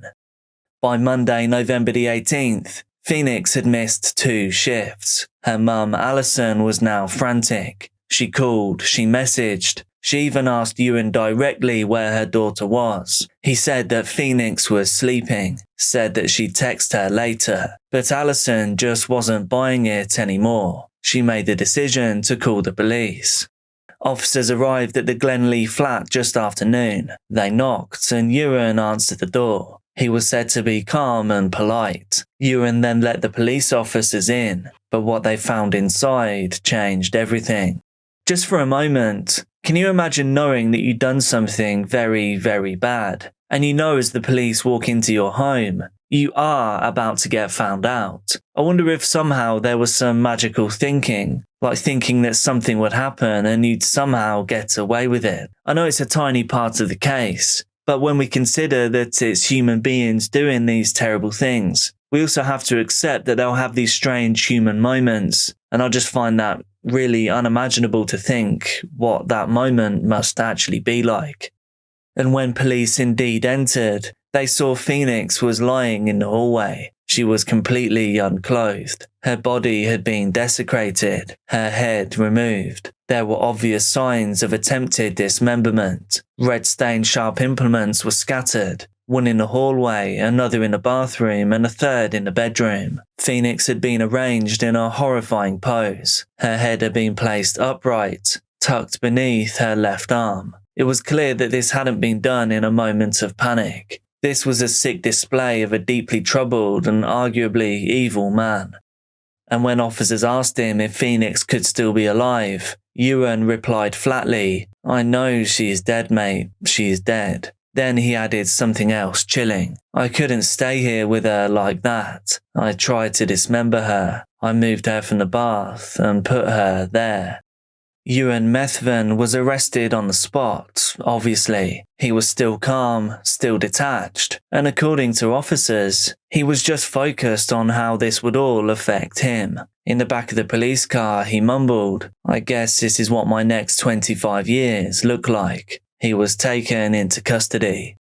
Interestingly, Mother Alison wasn't the only person that contacted the police. Ewan also dialed 999. He told the operator, "The past day I've been trying to muster up the courage to phone. I totally blacked out through the whole thing." But that claim didn't hold. It didn't stand up well in court, not with the forensic timeline, and definitely not with Phoenix's family.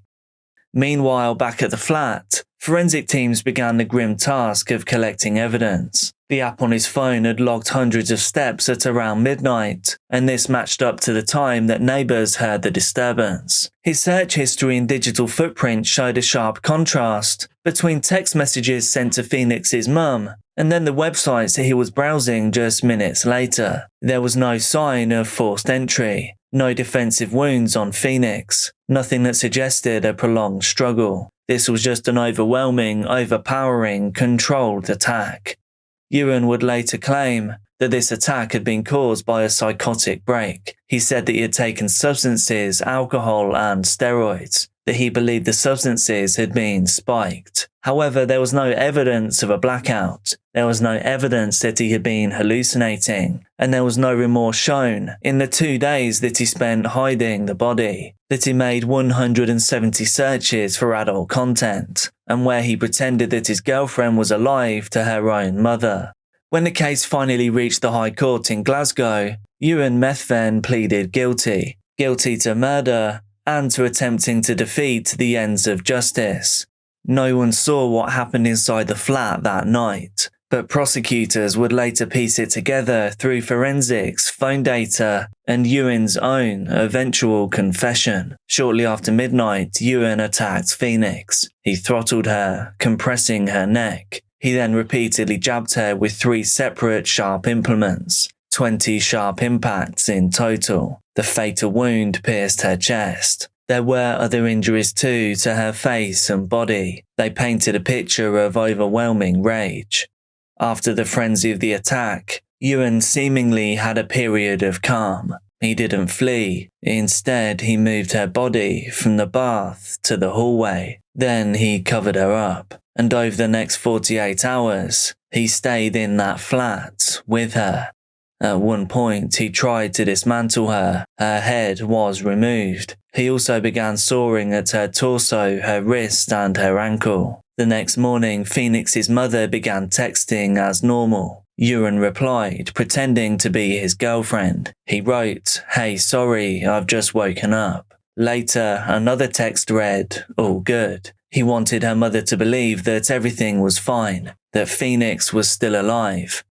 And strangely, just minutes after those text messages, Ewan then logged onto adult websites. In fact, over the course of that Sunday, he accessed explicit content 170 times. He also drove Phoenix's red Corsa around town. He made attempts to buy more illicit substances, and he made no attempt to call for help. By Monday morning, though, his story was falling apart. Phoenix now hadn't shown up for work, and her mother was done believing the lies.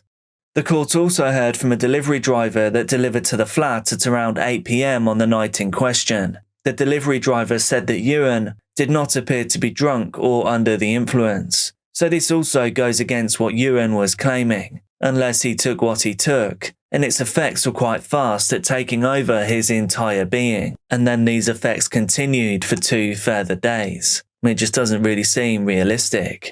The prosecutor, Chris McKenna, laid it out plainly. This was a deliberate act, he said, an attempt to conceal a crime, not a psychotic break. And the judge agreed. Lord Matthews called it an appalling and horrible crime. He said he had rarely heard such outpourings of grief as those in the victim impact statements.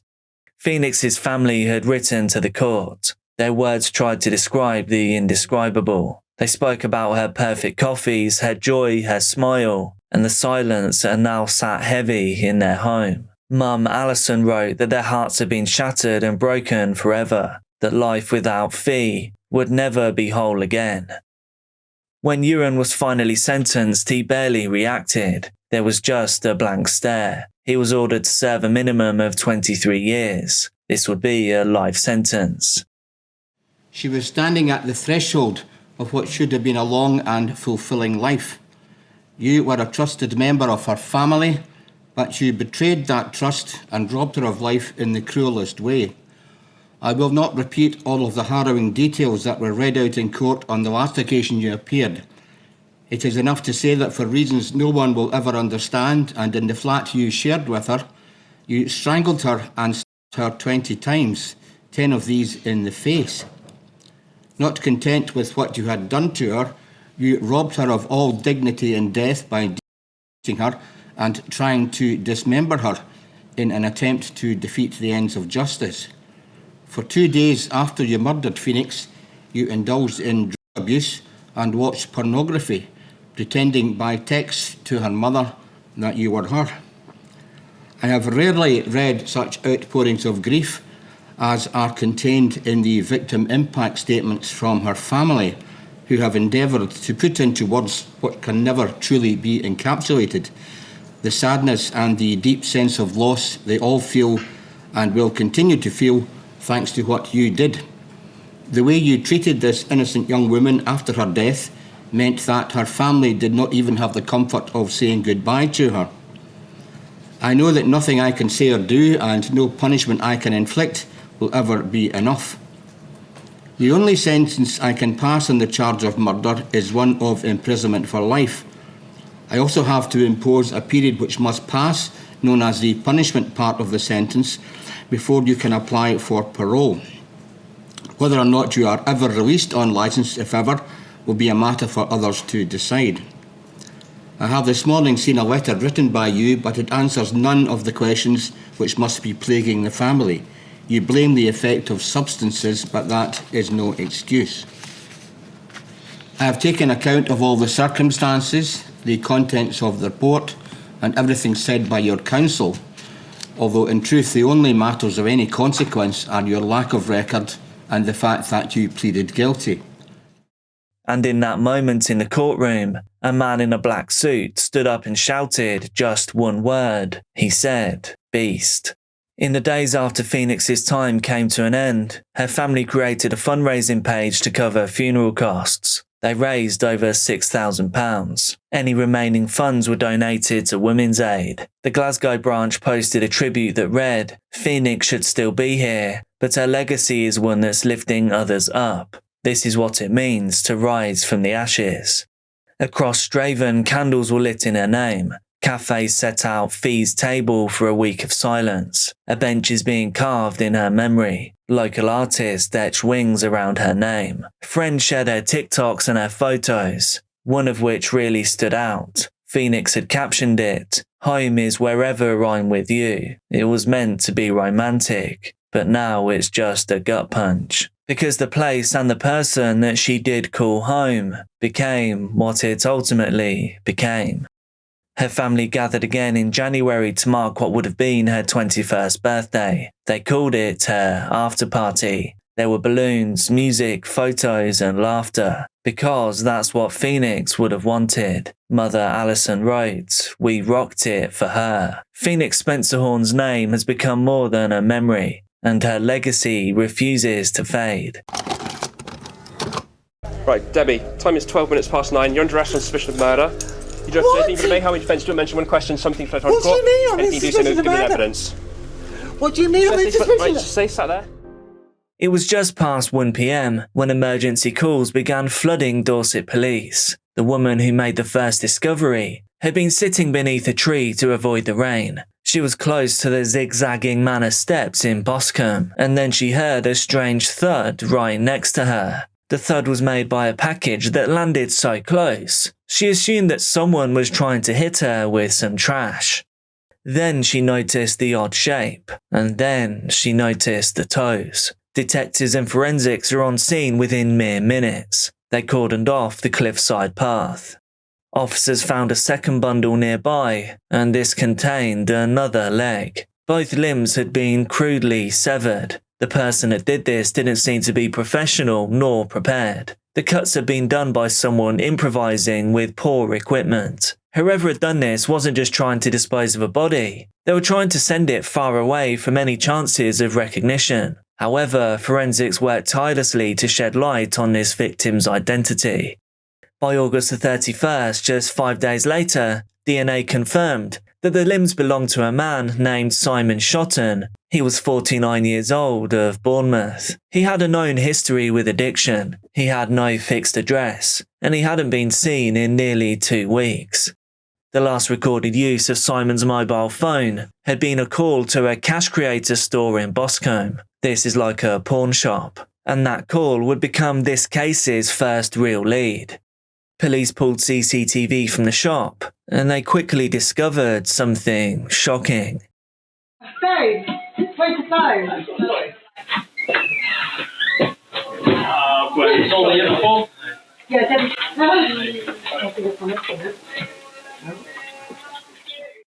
On August the 18th, just hours after they believed Simon's time on this earth was brought to an end, a woman calmly walked into Cash Creators and sold his phone for, well, cash. Her name was Debbie Pereira. She wasn't a stranger. She lived with her boyfriend, Benjamin Atkins, in a ground floor flat in Aylesbury Road, and Simon, whose legs had been discovered, he had been staying with them. First of all, he camped out in a tent in their garden, and later he stayed inside their home. Detectives now had 3 names, 2 suspects, but what they didn't know, what they were about to discover, was just how far and how deep down this case would stretch. It all started with a £30 dispute, and it unravelled into one of the most disturbing investigations that the Dorset police force had ever undertaken. Once Simon Shotton had been identified, Dorset police launched an urgent forensic and digital sweep. This is when they saw Debbie inside Cash Creators calm and unbothered. However, there was no mention or sign of Simon, just the sale of his phone. And then on August the 19th, Debbie and her boyfriend Benjamin were filmed walking down a Bournemouth street together. Benjamin was carrying a hacksaw, and this wasn't a tool that they had purchased. Instead, they had stolen it from a nearby shop, and from this point, the evidence snowballed. More CCTV showed the couple returning to their flat with heavy, oddly shaped bags. Neighbours reported a nauseating smell, a smell that one person described as like burning meat, coming from the garden. Benjamin reportedly told a neighbour that it was simply a dead fox, and that he was burning it just to get rid of the carcass. However, that was a lie, one that would haunt investigators, neighbours, friends and family, possibly forever. When police searched phone records, they confirmed that Simon's mobile phone had not been used since August the 18th. The phone signal died the same day that it was sold, the same day that Debbie was seen on CCTV selling it. Police tracked down friends of Simon's. They uncovered multiple text messages where he had accused Benjamin of stealing £30 from his wallet, money that he believed he was owed in exchange for illicit substances. It wasn't the first time that the pair had clashed. However, it would be the last. Right, Debbie, time is 12 minutes past 9. You're under arrest on suspicion of murder. You don't have to say anything for the main harm defence. Don't mention one question, something for the court. What do you mean? Anything you do say no to give me evidence. What do you mean? Right, just stay sat there. What do you mean? Stay where you are. Stay there. Turn off. Right. Your hands onto that now. Who is that? Right. Right. You're under arrest on suspicion of murder. You do not have to say anything that may harm your defence. If you do not mention one question, something which you later on trial in court, anything you do say may be given in evidence. So that's your risk. It's now September 2023. Armed with search warrants, police descend onto the couple's flat in Aylesbury Road. The small property was surrounded by unkempt hedges and cluttered bins. Out the back, they found a garden with signs of a recent burning. There was ash, charred debris, and black bin bags. Inside 2 of those bags were human arms. They too were later confirmed to be Simon's. This confirmed 2 things. His time had come to an end on that property, and he had also been dismembered there. Forensics moved inside the flat. The utility room had been scrubbed hard with bleach. Fresh paint now coated the walls. However, luminol testing revealed what eyes could not. There were traces of blood on the floor and lower cabinets. Police believed that Debbie had spent days on end cleaning. Benjamin later confessed that he'd helped her to repaint the area. As officers canvassed the neighbourhood, one detail returned again and again. It was that awful smell. Residents recalled it lingering for days on end. One person remembered seeing thick, dark smoke curling over the garden fence. By the time police reached the back of the property, it was too late. The fire had long since gone out. But what was it that Benjamin had been burning? They would discover bit by bit. Months later, in February of 2024, more human remains were found. They were skull fragments, charred bone. These were discovered in Walpole Lane, a short walk from the flat. Investigators believed they had found what was left of Simon's head, and the rest of his body, his torso, was eventually discovered inside a black suitcase. It had been dumped in a nearby public garden, a space often visited by families, joggers and children. The suitcase had been left behind some shrubbery. Nobody could tell how long it had been there. Altogether, the body had been found in 4 separate locations: a cliffside path, the garden belonging to their flat, a public park, and a quiet neighbourhood lane. Each site represented one part of Simon. It created a map of trauma, a trail of panic, cruelty, or both. It had taken months, but now with the recovery nearly complete, police were ready to bring the case to court. The argument that ended Simon Shotton's life wasn't about a secret or a betrayal, or even anything remotely substantial. It was about £30. During the trial, evidence showed Simon had accused Benjamin of stealing from him, stealing that £30 in cash, and to someone living hand to mouth and trading substances for shelter, it was enough to spark violent rage. Simon had been staying in a tent in the back garden, but later he was invited into the flat. However, tensions were always simmering between the two. Benjamin claimed that they weren't actually friends, and that Simon treated the home like a hotel. He said that he was disrespectful and demanding. And then on the night of August the 18th, Simon showed up, furious. Benjamin claims that Simon was carrying a sharp implement, that he poked him in the stomach with it and made threats. Benjamin told the court that he feared for his life, so he fought back with whatever was within reach. In his version of events, he grabbed a plastic hairbrush and began jabbing at Simon with the broken end. When this snapped, he said he switched to a speaker, and he said it wasn't a small one. It was a heavy portable speaker, and he used this to smash Simon in the head repeatedly.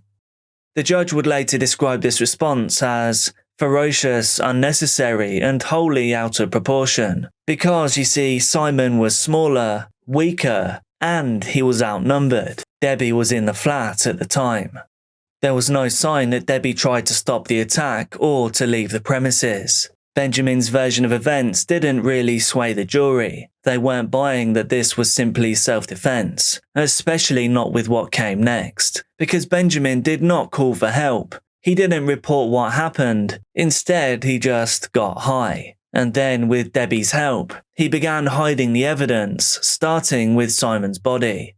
He wrapped the limbs, he used bleach, he painted over red DNA, and over the next several days, piece by piece, he disposed of the man that had once lived in his garden, but a man who had called him a thief, and a man who didn't survive the confrontation.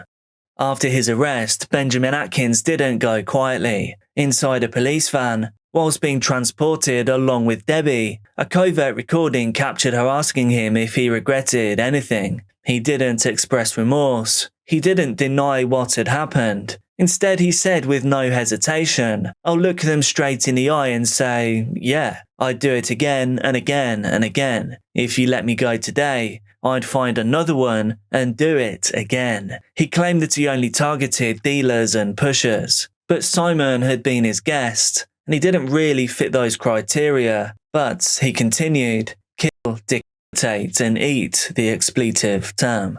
Debbie, seated beside him, didn't argue. His answer was clear. It was a window into the mindset of a man who seemed to feel untouchable, a man who believed his actions were justified by some imagined code, one that targeted those he considered to be beneath him, even though he lived among them, and he actually was one of them. At trial, his barrister argued that Benjamin had been under immense stress, that he had consumed copious amounts of substances. Atkins himself admitted that if he hadn't been high, he never would have dismantled the body. He said that he was scared, traumatized, and in a state of panic. But then he undercut his own defense, again, by describing the disassembling process in detail. He told the jury that he used a hacksaw. Remember, the couple were captured on CCTV with a stolen hacksaw. He said he set up a tent in the garden to do it, that he worked over several days to break down the body, and then he burned the head because he simply couldn't figure out what else to do with it. There was no attempt to claim insanity, just a dispassionate, matter-of-fact account of what happened, paired with a disturbing pride in how he handled the situation. And as for Debbie, she tried to downplay her role, but covert recordings showed her discussing the cleanup, the bleach, and what to do with the remains. And of course, CCTV had already caught her selling Simon's phone, an action that the prosecution used to prove that she knew Simon was already gone. Still though, she was acquitted of murder. The jury believed that Benjamin had acted alone in the killing, but Debbie wasn't completely off the hook. This is because she had cleaned up, she had lied, and she had helped to conceal everything that had happened. Together, they destroyed a man, a human being, and tried to erase him from the world. The trial lasted a month. It was held at Winchester Crown Court, where the jury saw grainy CCTV, heard some grim recordings, and listened as forensic experts mapped out the path of dismemberment. Benjamin had admitted to ending Simon, but he was still sticking to his story of self-defense. But ultimately, the jury would not believe him. They found Benjamin Atkins guilty of murder. He had already pleaded guilty to preventing the lawful burial of a body and perverting the course of justice. Debbie Pereira was found not guilty of murder, but guilty on the other two charges. Neither of them really showed any genuine remorse. Benjamin Atkins was sentenced to life in prison with a minimum term of 19 years before parole. The judge, Mrs. Justice Stacey, called his actions gruesome and shockingly callous. Debbie Pereira received just 4 years. In the courtroom, a victim impact statement was read by a barrister on behalf of Simon's son, Wesley. It was devastating. He said his father had battled addiction for years, but that he still had moments of joy and connection. He described himself as every bit my daddy's boy. And then, with raw, painful honesty, he addressed Benjamin Atkins directly. The lengths you've gone to in destroying my dad is completely different. There was no opportunity for us to visit his body, to tell him we loved him, to kiss him goodbye.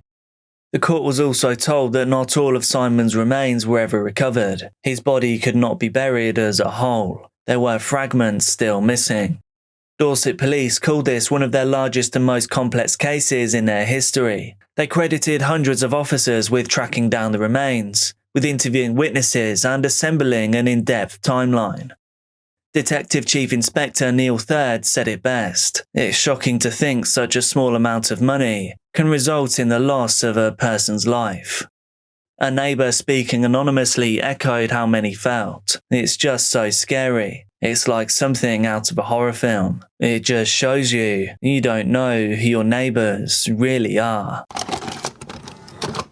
When first responders arrived at the quiet home on Gregory Drive in Norfolk, Virginia, they were met with a scene that would spark one of the most unsettling investigations in recent memory. At the base of a staircase inside the home was a small, frail figure. It was still, unresponsive, and in need of immediate medical help. Her name was Anna Bell, and she was not in a good way. Her condition raised immediate red flags, and as doctors looked closer, their concerns only deepened. There were signs of bad things that had happened to her, but there were too many signs in too many places that the first reports of this simply being a household accident just didn't add up.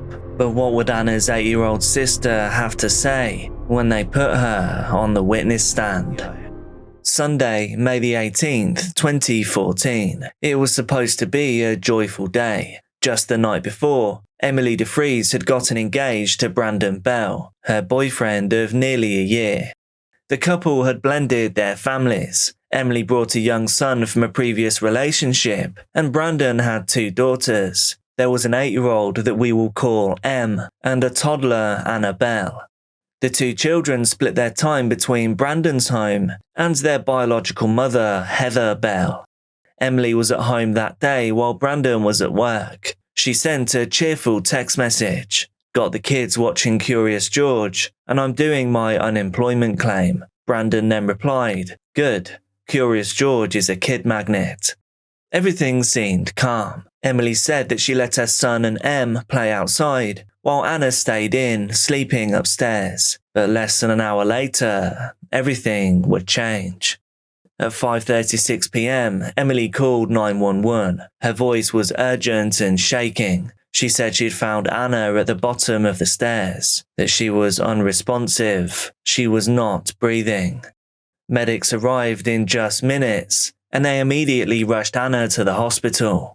Despite efforts to revive her, her time was called just before 6:10 p.m. What first appeared to be a terrible accident, a toddler tumbling down a carpeted flight of stairs, quickly became something else entirely, because, in this case, the injuries did not match the story, not even close.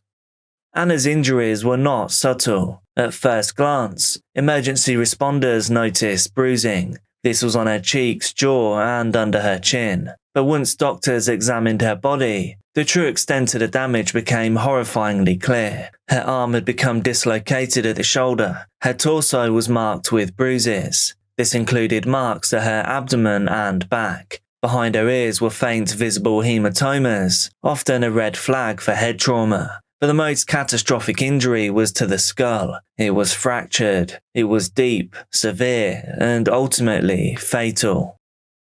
The medical examiner later concluded that Anna had passed from blunt force trauma to the head. They believed this was not consistent with a fall, especially not a fall down a 13-foot carpeted staircase.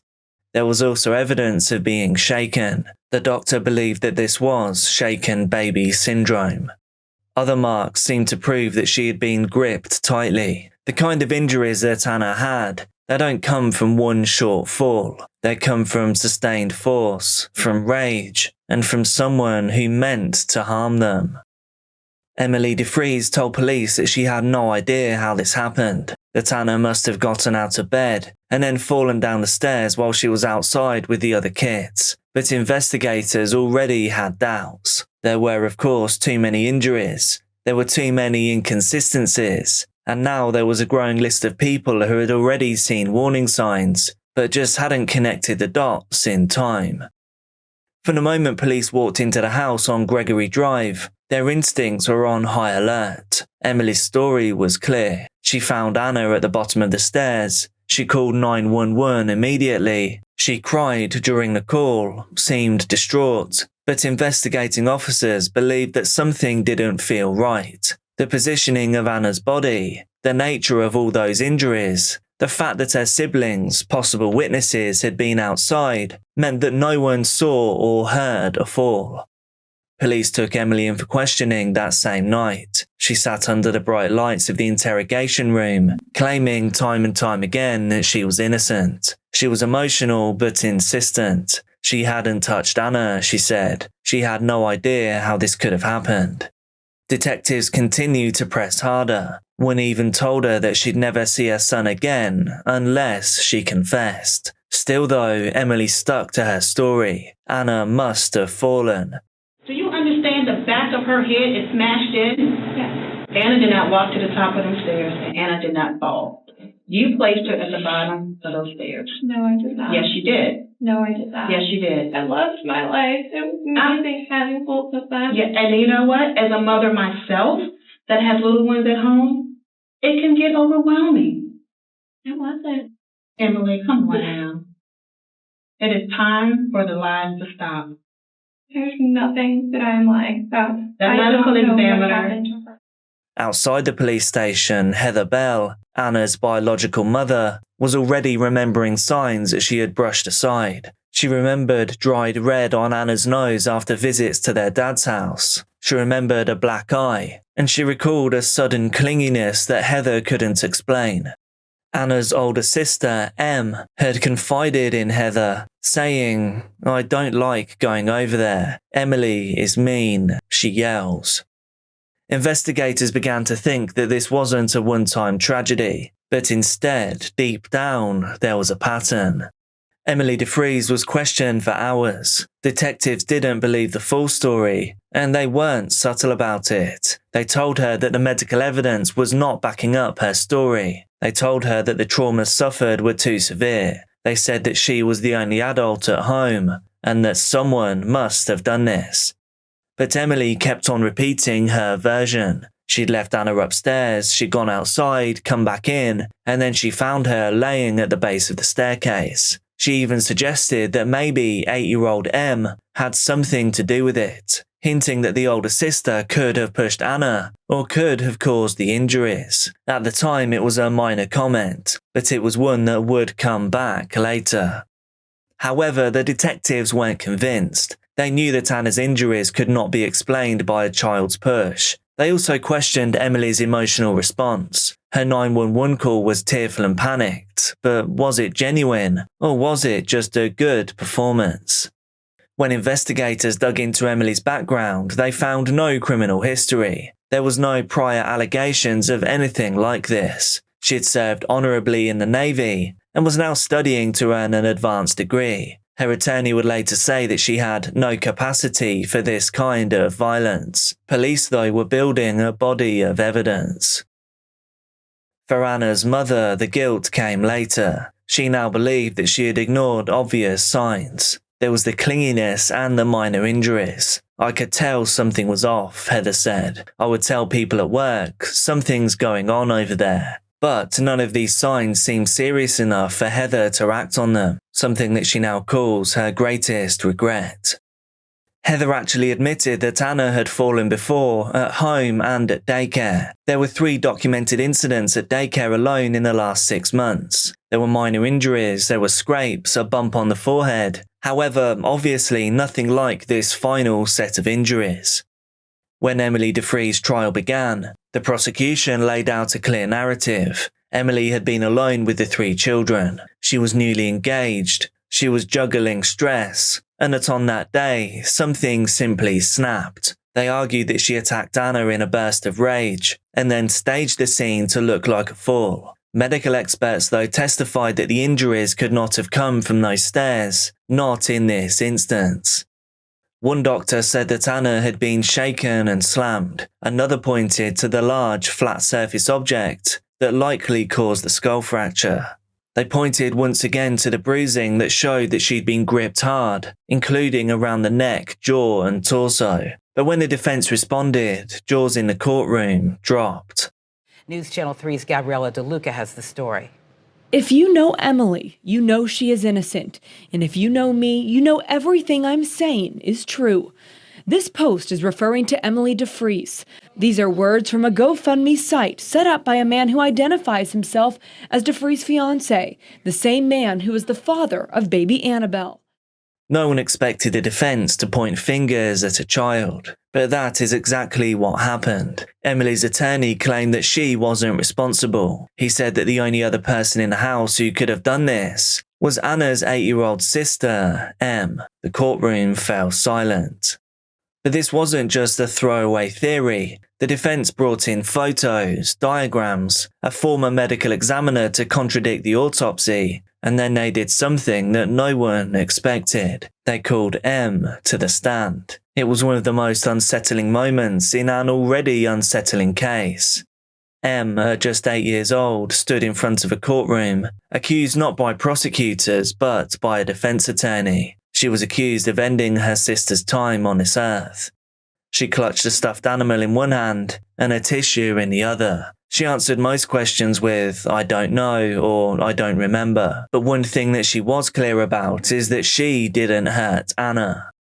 Defreeze's fiancé was also in court along with another supporter who shook her head when witnesses spoke and wrote a note to me saying part of the testimony wasn't true.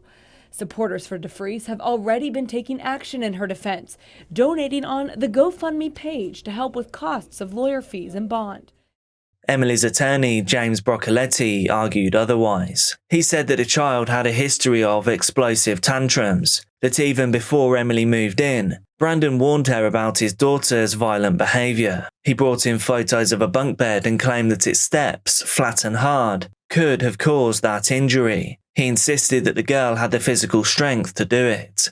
Emily Defreeze showed more emotion today than she has the past few days. She broke down as a doctor testified, and also when acquaintances spoke about her interacting with the baby she's charged with killing. That baby was her fiancé's daughter, Anna. The medical examiner says the baby was hit and shaken, The first witness today, a former medical examiner who is now a private consultant, testifying for the defense. He testified that he did not believe the baby was shaken, but instead was hit with something that has a large flat surface. The defense attorney showed pictures of a bunk bed in the room of the baby girl's then 8-year-old sister. The doctor said the flat stairs of the bunk bed could have caused the deadly injury to her head. Throughout the trial, the defense attorney has implied Anna's big sister is responsible for the baby's death. After the doctor testified, the defense called up 3 of Emily's acquaintances, who all said they never saw anything unusual happen when they saw her and the baby together. In Norfolk, Gabriella DeLuca, News Channel 3. The prosecutors, of course, weren't buying this story. They fired back hard, attacking the credibility of the defense's expert, accusing him of being a professional witness, someone that was paid thousands of dollars to spin alternative theories. To Heather Bell, the defense's argument was more than offensive. It was downright cruel. "You're coming up with lie after lie," she said. "Blaming my daughter. I knew it was a lie. But ultimately, it was the jury who would have to decide who to believe." When a jury returned with a verdict, the courtroom held its breath. Emily Defreeze was found guilty of second-degree murder, but the sentence wasn't what some had hoped for. She was given 20 years, half of the maximum allowed under Virginia law. It was a compromise, a middle ground between those who believed she had snapped under pressure and those who believed that she'd coldly staged a terrible scene. To Heather Bell, this felt like a second wound. If Anna had to sacrifice her own life and she only lived 20 months, she said, "I don't know why she should not serve the full term." Heather sat in court and watched as Emily showed little emotion, watched as her surviving daughter, Anna's big sister, walked away from the stand, still clutching her stuffed animal, still unsure why Em's name had even come up. For Heather, in this case, forgiveness was not an option. Definitely not yet. "People tell me you can't hate, you have to forgive," she said, "but I don't even like calling her by her name. I call her the evil witch." She says she's still waiting on an answer from God, still waiting to understand why her Anna had to go. After the trial, Brandon Bell, Anna's father, Emily's partner, initially stood by Emily. He even launched a GoFundMe page to raise money for her defense. "I am trying to collect money for my fiancée," he wrote. "She is wrongfully accused." However, that faith didn't last too long. Their engagement dissolved, their home emptied out, and Emily was sent to prison to serve her 20-year sentence. She filed appeals and continues to insist her own innocence. But for now, this case is closed. What are your thoughts on this case? Who do you believe did this? Let me know down in the comments. On New Year's Day in 2020, Cheryl Smith opened the front door of her quiet green cottage in Pawtucket, Rhode Island. What happened next was so sudden, so calculated, and so merciless, it would spark disbelief even among seasoned detectives. Standing on her doorstep was a man that she had never met. He wasn't from Rhode Island. He had no real reason to be there, and he held something in his hand that even 10 years ago, nobody would have believed it even existed. And then it happened.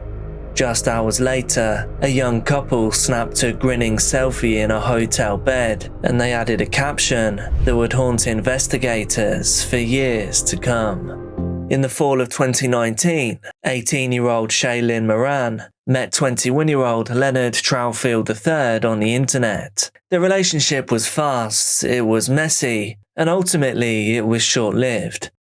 Just days after meeting in person, Shaylin was living at Leonard's home with his mother, a woman named Cheryl Smith. This was in her Baxter Street home. By day 4, things had already turned incredibly dark. In October of 2019, police were called to that very house. Shaylin accused Leonard of assault. He was arrested as the primary aggressor. A no-contact order followed. But this wasn't the end of it. Despite the court order, Shaylin kept in touch with Leonard, and would you believe it? Those text messages soon turned hostile too. "I'll kill you," she wrote in one of many threats. and these threats were not just aimed towards him. Leonard would later say that she had also threatened his brother, his dog, and even a daycare centre where his mother worked. Just as suddenly as she'd entered Leonard's life, she was gone, and not long after that, Jack Doherty appeared. Jack was 23, and he was living in Albany, New York. He met Shailene online too, and by late December, their long-distance connection had taken a sharp and disturbing turn. They weren't just flirting anymore, they were conspiring. On December the 28th, Shailene messaged Jack about her plan to leave for Maine. "I need you to hit up Leonard," she wrote, "so I can stain and then switch the state." Jack replied, "Lol, you just let me know." But it didn't stop there. On December the 30th, Jack promised to pull up and kill that person today, but only if Shailene gave the word, and she didn't have to ask twice. At 9:23 p.m. on December the 29th, he told her he was en route to Rhode Island, and 2 days later the couple were engaged, and less than 24 hours after that, Cheryl Smith would open her front door. By the time Jack Doherty stepped off the bus in Rhode Island on December the 31st, 2019, he had never actually met Shailene Moran in person, but he said he was already in love with her. And it seems that the things that he was willing to do for her had absolutely no limits. Shailene, for her part, welcomed Jack with open arms too. They had rented a room together at the Hampton Inn in Pawtucket. Though this was their very first meeting, the couple's conversations online had fast-tracked them into what they believed was a ride-or-die romance. And there was a very dark reason that Jack had brought a 9mm with him across state lines, and it was the same dark reason that Shailene had invited him there in the first place.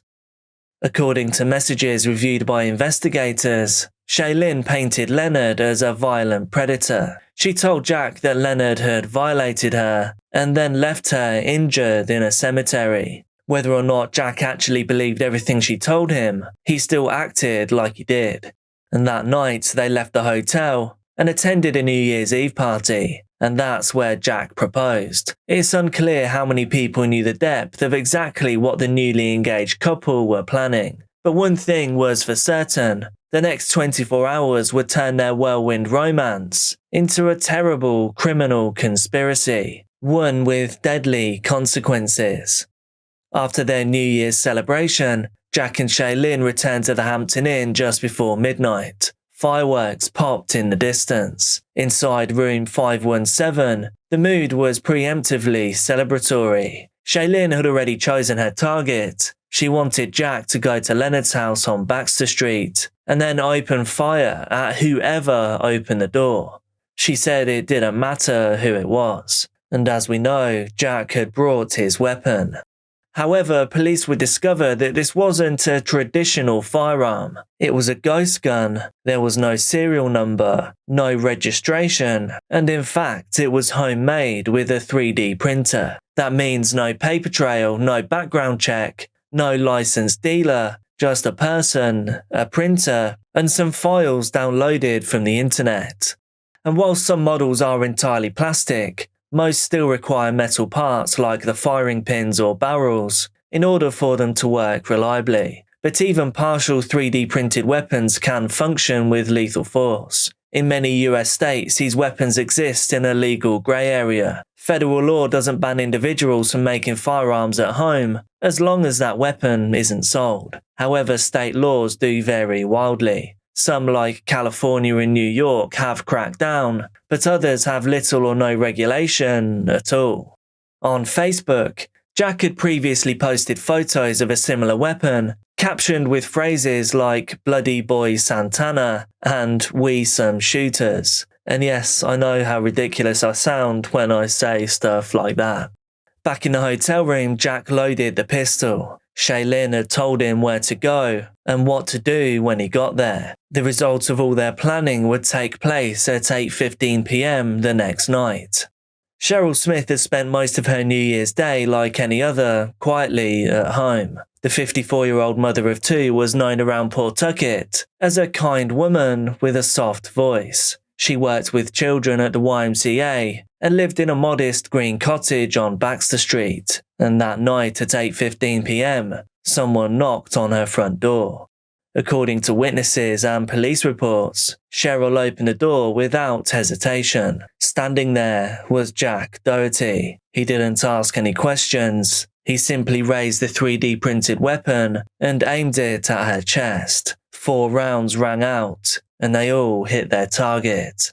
Across the street, neighbours thought the sound might have been fireworks that were simply left over from the night before. But inside the house, Leonard was there, and he knew something bad had happened. He rushed to his mother's side as she collapsed. Cheryl was still breathing when emergency responders arrived. She was rushed to Rhode Island Hospital. However, sadly, she would not survive. Neighbors tell Eyewitness News they heard what happened. I'd say about 4 or 5 minutes before I heard the sirens, I heard 3 or 4 gunshots, rapid fire. I heard what I thought to be shots fired, a couple in a row. I wasn't sure if it was fireworks because it was fast. Police were called to 100 Baxter Street for shots fired shortly after 10:15 at night when they found 54-year-old Cheryl Smith with numerous gunshot wounds. An affidavit shows officers spoke with Smith's family members, including her 22-year-old son, Leonard Truefield. He told police he suspected his ex-girlfriend, 18-year-old Shayla Moran, and her new boyfriend, 23-year-old Jack Doherty. Then he showed police screenshots of texts in which Moran said to him, quote, "I'll kill you." For hours, the scene remained chaotic. The glass in Cheryl's front door was shattered. It was now strewn across the floor. Detectives searched the property, and somewhere inside that home, officers did remove several medicinal plants, though they were later deemed unrelated to their investigation. The real break in the case came just after 10 p.m. That's when a detective still on the scene checked Facebook, and he saw something that he couldn't believe. Just 2 hours after Cheryl Smith's time had come to an end, Jack Doherty and Shaylin Moran were curled up in bed at the Hampton Inn. They weren't hiding, they weren't pretending to be innocent. Instead, they were documenting everything. In a strangely childish and short-sighted moment, on Facebook, Jack posted a photo of himself and Shaylin in bed. She had her tattooed face half covered by her hand, showing off her brand new engagement ring. The caption read, "We some fighters and some shooters." Around the same time, Jack messaged Shaylin on Snapchat, "Now this is for life," and her reply, "I'm yours forever and you mine." This was followed by a red heart emoji. To detectives, it wasn't a sign of affection or obsession, it was actually a confession. When officers checked security footage, along with taxi service Lyft records, everything lined up and painted a terrifying picture. And by 10:30 p.m, they were outside room 517 at the Hampton Inn. Moments later, the door opened, and Jack and Shaylin's life would change forever. When police moved in on the room, Jack Doherty tried to run. According to Detective Justin Gould, Jack charged towards him in a failed attempt to flee. Gould tackled him to the ground and subdued him. In Jack's backpack, officers found a weapon, a 9mm matching the description of the one used in the attack. It was loaded with an extra magazine. Also recovered were an unmarked bottle of pills and red-stained sheets. Shaylin Moran was calm, composed, and she didn't resist. Police learned the young couple had a room at the Hampton Inn in Pawtucket. That's where they were taken into custody. Police say they found blood on the sheets and an unmarked bottle with random pills. 3 cell phones, 2 of which were Doherty's, were taken at the time of the arrest. 54-year-old Cheryl Smith was shot to death in the doorway of her Pawtucket home. Her family told reporters they're devastated. The family is having a difficult time dealing with this. Cheryl was a loving mother, a wonderful sister to her brother. She was a caring part of the family and a teacher in the community. At the station, investigators began piecing together their digital footprints. Rideshare logs, phone records, and messages confirmed what prosecutors would later call a plot hatched in a hotel room and sealed with blood. By the time the couple appeared in court, their matching tattoos and smug expressions were already plastered across local news. Both were charged with murder and conspiracy, and both were held without bail. Shailene was the first to face justice. In August of 2021, just before her 21st birthday, she pled guilty to all charges: first-degree murder, conspiracy to commit murder, and carrying a pistol without a license. She was sentenced to life in prison plus 20 years. Jack Doherty went to trial in November of 2022. His legal team argued insanity. They cited PTSD and a history of mental illness. However, prosecutors weren't convinced with these excuses. They pointed to Jack's calm Lyft ride after the shooting, his detailed online planning, and his own words, "Now this is for life." He takes a photograph of himself and his co-defendant in bed with her holding up 4 fingers, the exact same number of shots that he fired at and killed Cheryl Smith with. And he puts the caption, "We some fighters and some shooters." The jury didn't buy the defense, and after an 8-day trial, they found him guilty of all charges too. Judge Kristen Rogers handed down 2 life sentences, plus 5 additional years, and a suspended 10-year term for weapons possession. Jack will remain under supervision for life, even if he is paroled. Cheryl Smith's name is now tattooed on the neck of the son that she left behind. In the courtroom, Cheryl Smith's family stood quietly as the verdict was read. Her cousin, Robert Groselin Jr., held up a photo of Cheryl and said, "Every time I think of her, I just take it out and let her know I'm always thinking of her." Smith's cousin Robert spoke about his love for her at Doherty's sentencing. She had a kind heart and always cared about people near and dear to her. They always say the cousins are your first friends. This was true with my family. Prosecutors called the crime cold and ruthless, a murder committed by 2 people who believed that love meant loyalty, no matter the cost. Cheryl had no idea what was coming when she answered her own front door. She had no part in Shailene and Leonard's short-lived but toxic relationship, and yet she was the one who paid the price. Today, both Shailene Moran and Jack Doherty are serving life sentences. There will be no parole hearings anytime soon. There will be no second chances. And well, Jack was right. This really was for life. The man was lying still beneath the glow of a streetlight. It was just after 3:30 a.m. and the air in Panthersville, Georgia hung heavy with fog and silence, except for the wail of sirens fast approaching. When officers arrived at the intersection of Deep Shoals Circle and Corners Crossing, they found 34-year-old Frederick Rooks slumped on the pavement. 10 shell casings littered the street around him. The person that did this had already vanished, but nearby security footage revealed a white BMW SUV speeding away from the scene just moments earlier. Police didn't know it yet, but the driver of that car was one of the most recognizable faces of the internet's viral era. Now watch me whip, whip, whip, whip. In early 2015, a teenager from Stone Mountain, Georgia, uploaded a song to SoundCloud. He called himself Sento. The track was simple,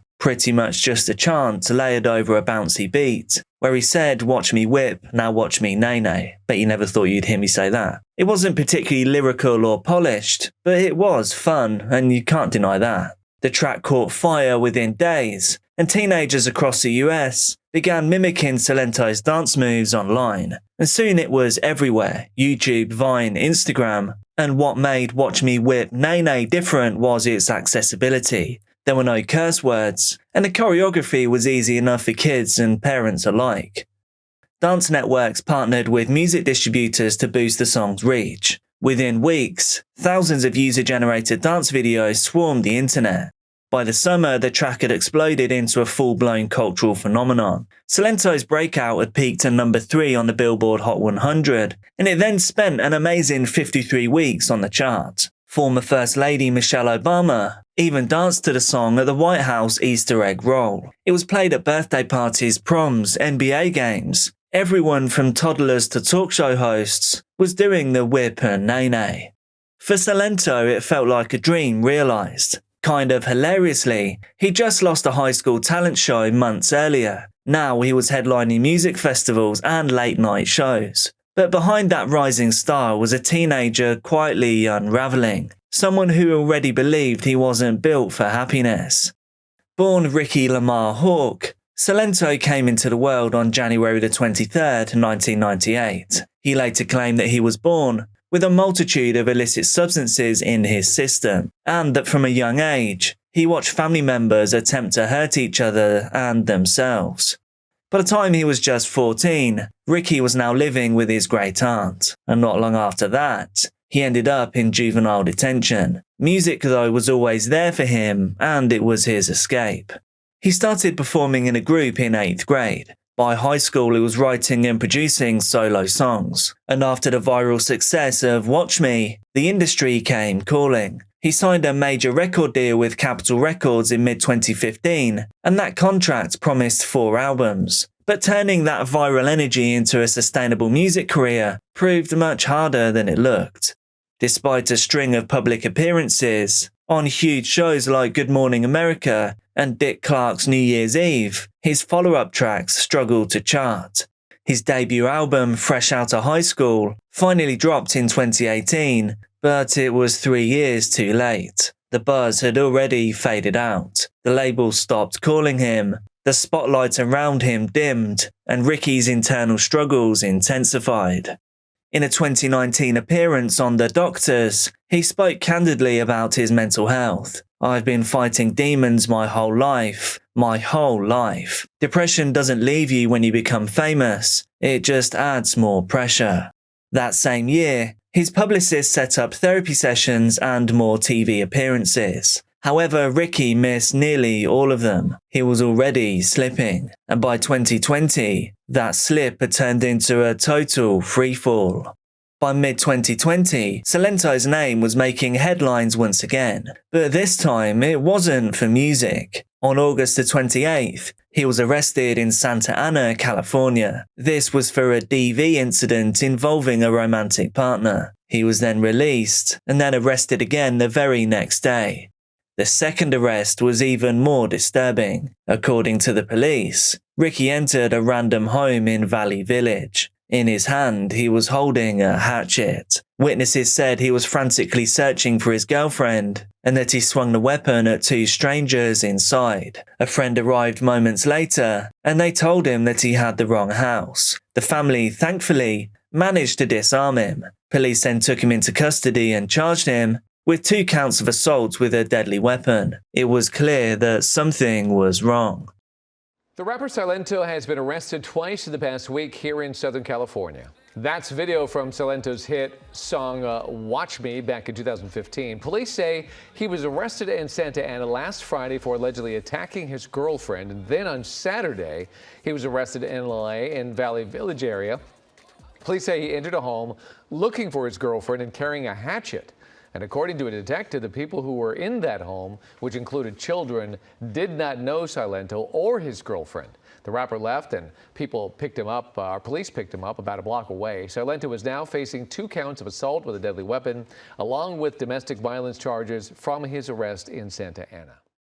Just weeks later in October, he was arrested once again, this time back in Georgia. He had been clocked driving 143 miles per hour on Interstate 85. When pulled over, he told officers, "I'm not a regular person, they're following me." He was released that same day.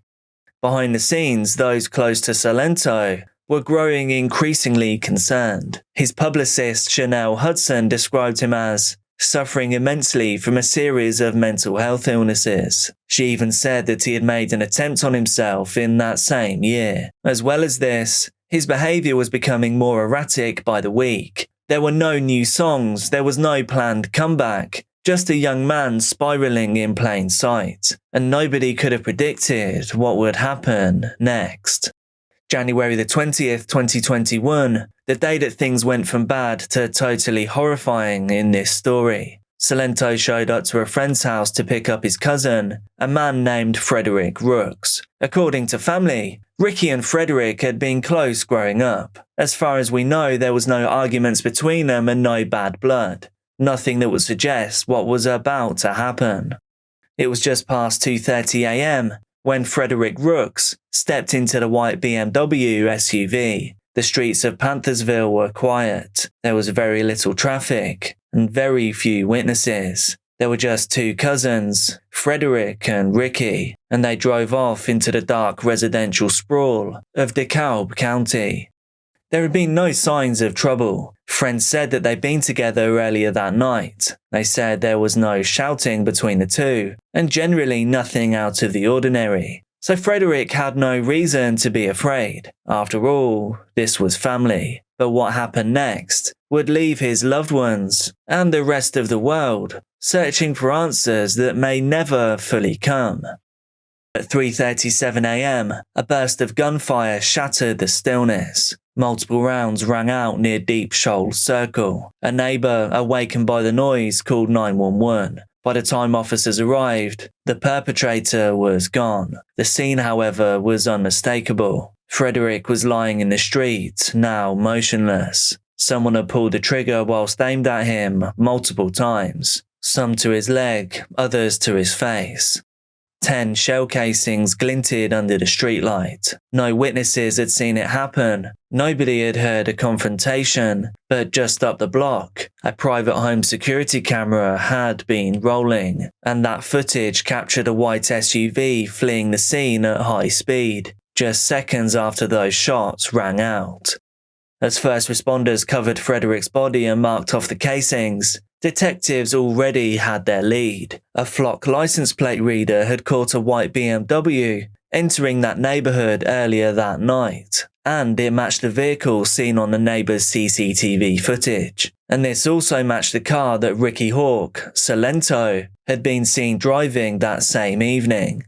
For investigators, the pieces began falling into place fast. They pulled surveillance footage from multiple intersections, and each camera confirmed the same vehicle entering, circling, and then leaving the area with the exact time frame of the attack. And indeed, it placed Sento at the scene within just moments of the first 911 call. The evidence wasn't just circumstantial, it was precise. 10 days later, on February the 1st, 2021, officers tracked down Ricky Hawk's location, and then they placed him under arrest once again. He didn't resist, nor did he demand a lawyer. In the interview room, face to face with detectives, Sento actually admitted what he'd done. He said he had shot his cousin. However, he didn't offer a reason. He didn't try to justify it. It was just a flat confession. When police searched him, they found a firearm. Ballistics testing later confirmed that this was the weapon used to end Frederick. The bullet casings from the streets also matched perfectly. But still, no one could say why any of this had happened. What had happened inside that car? What had shifted in Ricky's mind between the pickup and the blasts? How did a casual ride between cousins become an execution in the middle of the night? Ricky never gave a motive. Some speculate it was simply a psychotic break. Others suspected substances or paranoia, but none of this could be proven, and regardless of the reason, none of it could undo what had already been done. A man who once brought joy to millions, through dance, through music, through viral magic, had turned a weapon on his own family. He had taken a life, and that reality was inescapable, even for him. Prosecutors charged Ricky with murder, felony murder, aggravated assault, possession of a firearm during the commission of a felony, and concealing the death of another. He was held without bond at a DeKalb County jail. His grandparents reportedly asked the judge to deny him bail. The legal system moved slowly, but over the next 4 years, Ricky remained behind bars as the case slowly made its way through the courts. When it finally came to sentencing in 2025, people that were once his fans now watched on in disbelief. The teen who once ruled every school dance in America was now facing 3 decades in prison. On July the 11th, 2025, Ricky Hawk appeared before a judge in DeKalb County Superior Court. He entered a plea of guilty but mentally ill. This was part of a deal one that would drop the original murder charge in exchange for guilty pleas to lesser offences. Those included voluntary manslaughter, aggravated assault, possession of a firearm during the commission of a crime, and concealing the death of another. Even with the deal, this wasn't a walkaway outcome. The sentence here was still severe, but this plea acknowledged something that had been obvious for years. Ricky really wasn't well. In fact, he had been publicly struggling with depression since at least 2019. He had admitted to hallucinations, to making attempts on himself, and persistent emotional instability.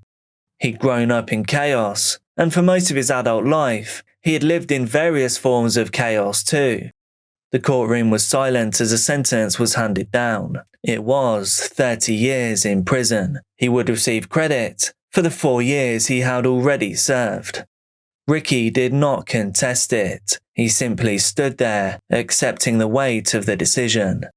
His cousin's family, though, felt that this wasn't enough. Several of Frederick's siblings told the court that they had wanted a longer sentence. They wanted justice that matched the pain of what they had had taken away from them. However, this was as far as the law would go.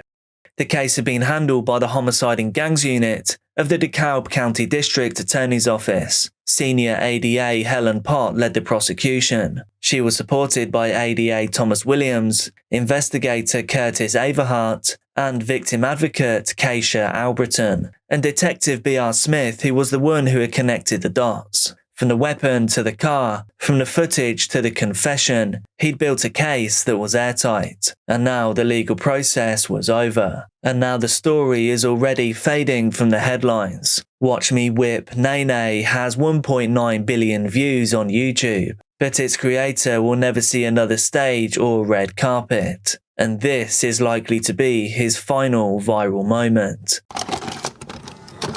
Margaret Bates had been dreading that knock for months. It was the 16th of April 1996, and as she opened her front door in Hatisley, Greater Manchester, she was met by 2 solemn-faced police officers. She didn't need them to speak. "I know," she whispered. She had always known. Her daughter, Kellyanne, had vanished into the grip of a man that Margaret instinctively feared from the very moment that she laid eyes on him. The kind of fear that curls into the bones. The kind that makes you want to act, but can freeze you to the spot. And now, standing in her hallway, the unbearable truth had arrived. Kellyanne wasn't coming home, and her final days were frankly, genuinely, one of the worst things I have ever researched. James Patterson Smith was a man who never really stood out in a crowd. He was quiet, neatly dressed, a non-smoker, a teetotaler. The kind of man that neighbours would call ordinary. The kind that hides the worst of themselves behind polite conversation and trimmed hedges. But behind closed doors, James Smith was, frankly, a monster.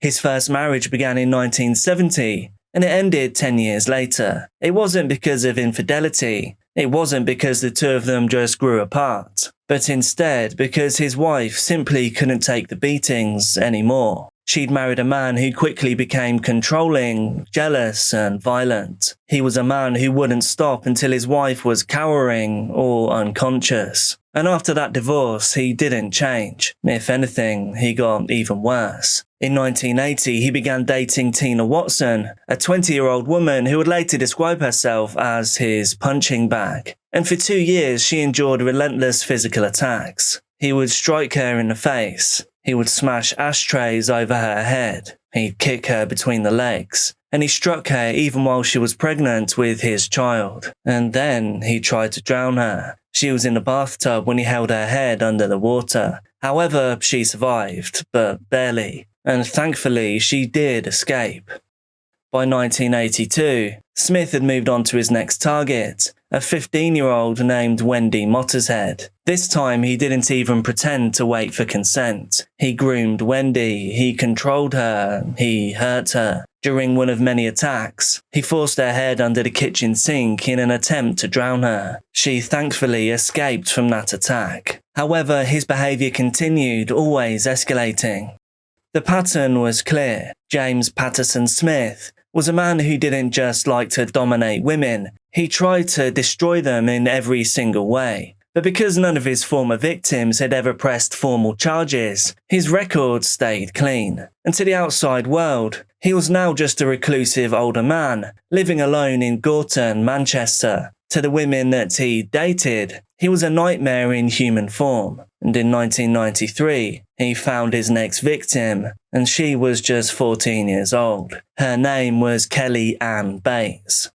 Before the darkness of this story, Kellyanne Bates was a burst of energy and kindness. Born on May 18, 1978, she grew up in the working-class town of Hatisley. This is just outside Greater Manchester. Her parents, Margaret and Tommy, doted on her. They weren't monetarily rich, but the family was close-knit. Kellyanne had 2 younger brothers, and they absolutely adored her.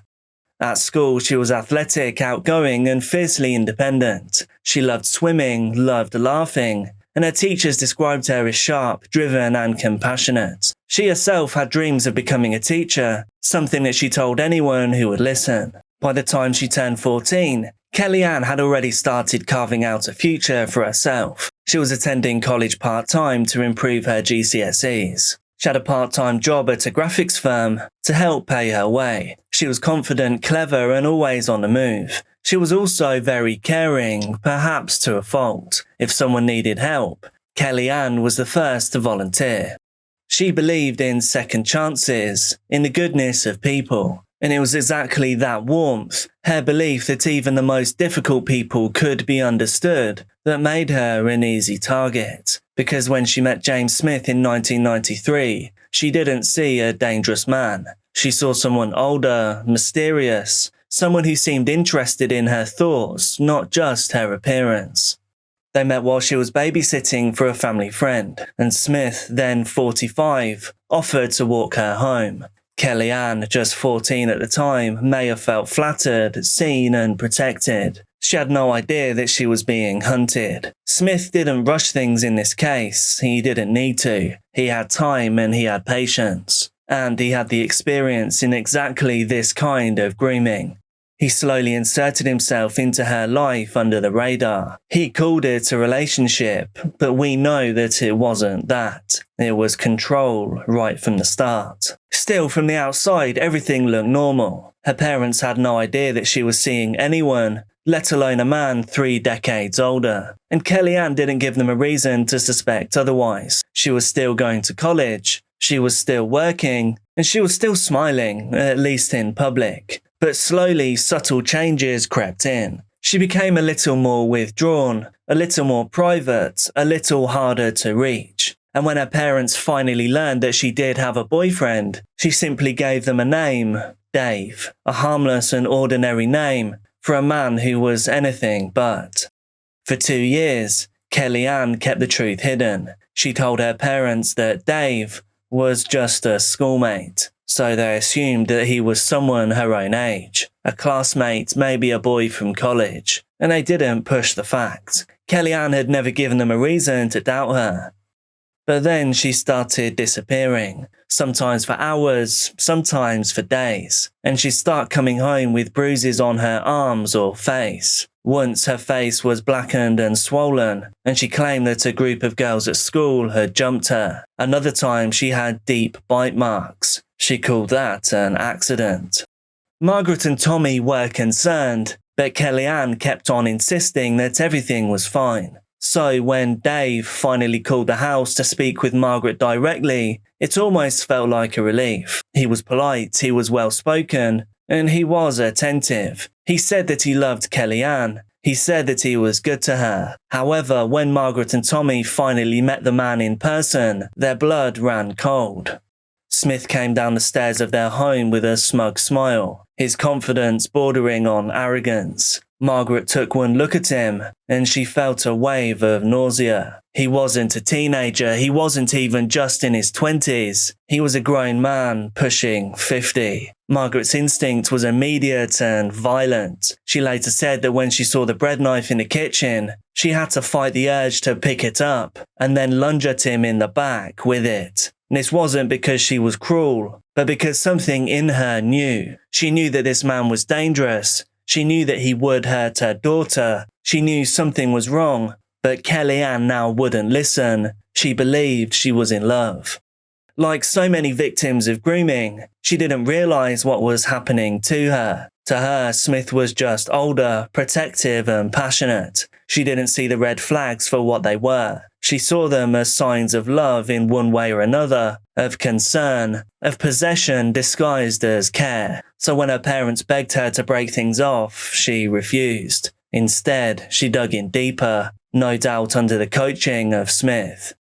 On November the 30th, 1995, Kellyanne left home and moved in with Smith. This was at his house on Furnivall Road in Gorton. She was now 17, so all of this was legal. There was nothing that anyone could do.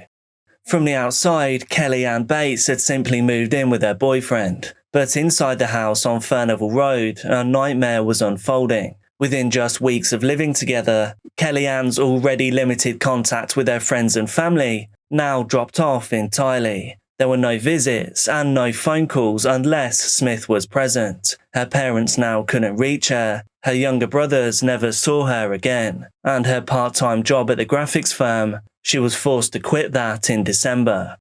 When March rolled around, her parents received 2 handwritten cards, one for Tommy's birthday, the other for their anniversary. Both of them were supposedly from Kellyanne, but neither was in her handwriting. Margaret now knew that something was very wrong. She begged Kelly's father Tommy to go to the house, to demand to see their daughter, but he hesitated. They worried that confronting Smith might push Kellyanne even further into isolation. Then came the brief, strange moments. Times when someone asked about Kellyanne, and she'd been seen at a window, but only for a second, standing silently and expressionless. She'd become a ghost in her own life. The neighbours didn't see her come and go, so it seemed she was kept indoors. The house was quiet, but then it grew totally silent. There were no calls, no visits, no nothing, until that is, April the 16th, 1996. On that morning, James Patterson Smith walked into Gorton Police Station. He calmly stated that his girlfriend was no longer breathing. He claimed it was a result of an accident. They'd been arguing in the bath, he said. She'd slipped underwater. He said he tried to revive her, but it was too late. Officers were dispatched to the house, and what they found would haunt them for the rest of their careers. Kellyanne wasn't found in the bathroom. Instead, she was found without clothing in her bedroom. There was red spatter and smears in every room of the house, on walls, ceilings and furniture. Her hair was tied around furniture and radiators. In other places, strands were used as ligatures. It was immediately clear that this was no accident. This wasn't even a single act of rage. This was long-term, methodical, calculated torture, and it looked like it had been going on for weeks. The full horror of what Kellyanne had endured would only be revealed through the post-mortem. It took hours to document the damage. There were over 150 separate injuries. Many of them were inflicted over the span of a month. She had been starved. Experts estimated she had lost around 20 kilograms in those final weeks. She was also severely dehydrated. She had been restrained, often tied by her own hair, or with makeshift ligatures around her neck. Her arms, legs and hands bore signs of repeated blunt trauma. Her kneecaps had been shattered. She had sharp impact markings to her mouth, inside her cheeks and lips. She'd been burned on her legs and behind, scalded with boiling water, and branded with a hot iron. Private areas had been what was described as mutilated. Her scalp was partially removed, and what seems almost unbelievable, her eyes had been gouged out. Perhaps the most harrowing detail came from the Home Office pathologist, Dr. William Lawler. He determined that Kellyanne had been blinded for at least 5 days, and possibly up to 3 weeks, before her time on this earth came to an end. I want to be real with you guys for a minute. I've seen a lot of things and read a lot of things. Over 300 cases now, which is pretty crazy, but something about that just really got me. I'm going to make a coffee, take 5, and then you won't know any of this ever happened. After the act of the gouging, Smith had continued to jab her in her empty sockets. Lawler, who had examined over 600 homicide victims in his career, said that it was the worst case he'd ever seen. Turns out I need to take 5 more minutes as well. Kellyanne was struck around the head with a shower head before being drowned in the bathtub. That was the final act that ended her time on this earth. But everything leading up to it had already taken everything from her. Peter Openshaw, the prosecuting attorney, later told the court it was as if he deliberately disfigured her, causing her the utmost pain, distress and degradation. These injuries were not the result of one sudden eruption of violence. They must have been caused over a long period, and were so extensive and so terrible that the defendant must have done this deliberately and systematically. There was no question now, this was not manslaughter. This was not an argument gone wrong. This was evil and sustained. This was intentional, and it was absolute. James Patterson Smith stood trial in November 1997 at Manchester Crown Court. He pleaded not guilty to murder. His defence was frankly, totally pathetic. That Kellyanne had taunted him, that she had mocked his dead mother, that she challenged him to hurt her. At one point he even claimed that she had a bad habit of hurting herself to make him look bad. The jury wasn't buying it. They heard from a consultant psychiatrist, Dr. Gillian Meze, who testified that Smith suffered from severe paranoid disorder and morbid jealousy. He lived, she said, in a distorted reality. But even that could not explain the magnitude of the cruelty. The prosecution laid out his history, the ex-wife who left him after years of beatings, the 2 young women who he had previously maltreated and then attempted to drown. Their testimonies painted a chilling picture of a man who thrived on domination. The photos of Kellyanne's injuries were so graphic and so distressing that every member of the jury was offered professional counselling after the trial, and every one of them accepted. It took the jury just 1 hour to return a verdict. They found him guilty. The judge, Mr. Justice Sachs, sentenced Smith to life in prison with a minimum term of 25 years. He told him, "You are a highly dangerous person. You are an abuser of women, and I intend, so far as it is in my power, that you will abuse no more."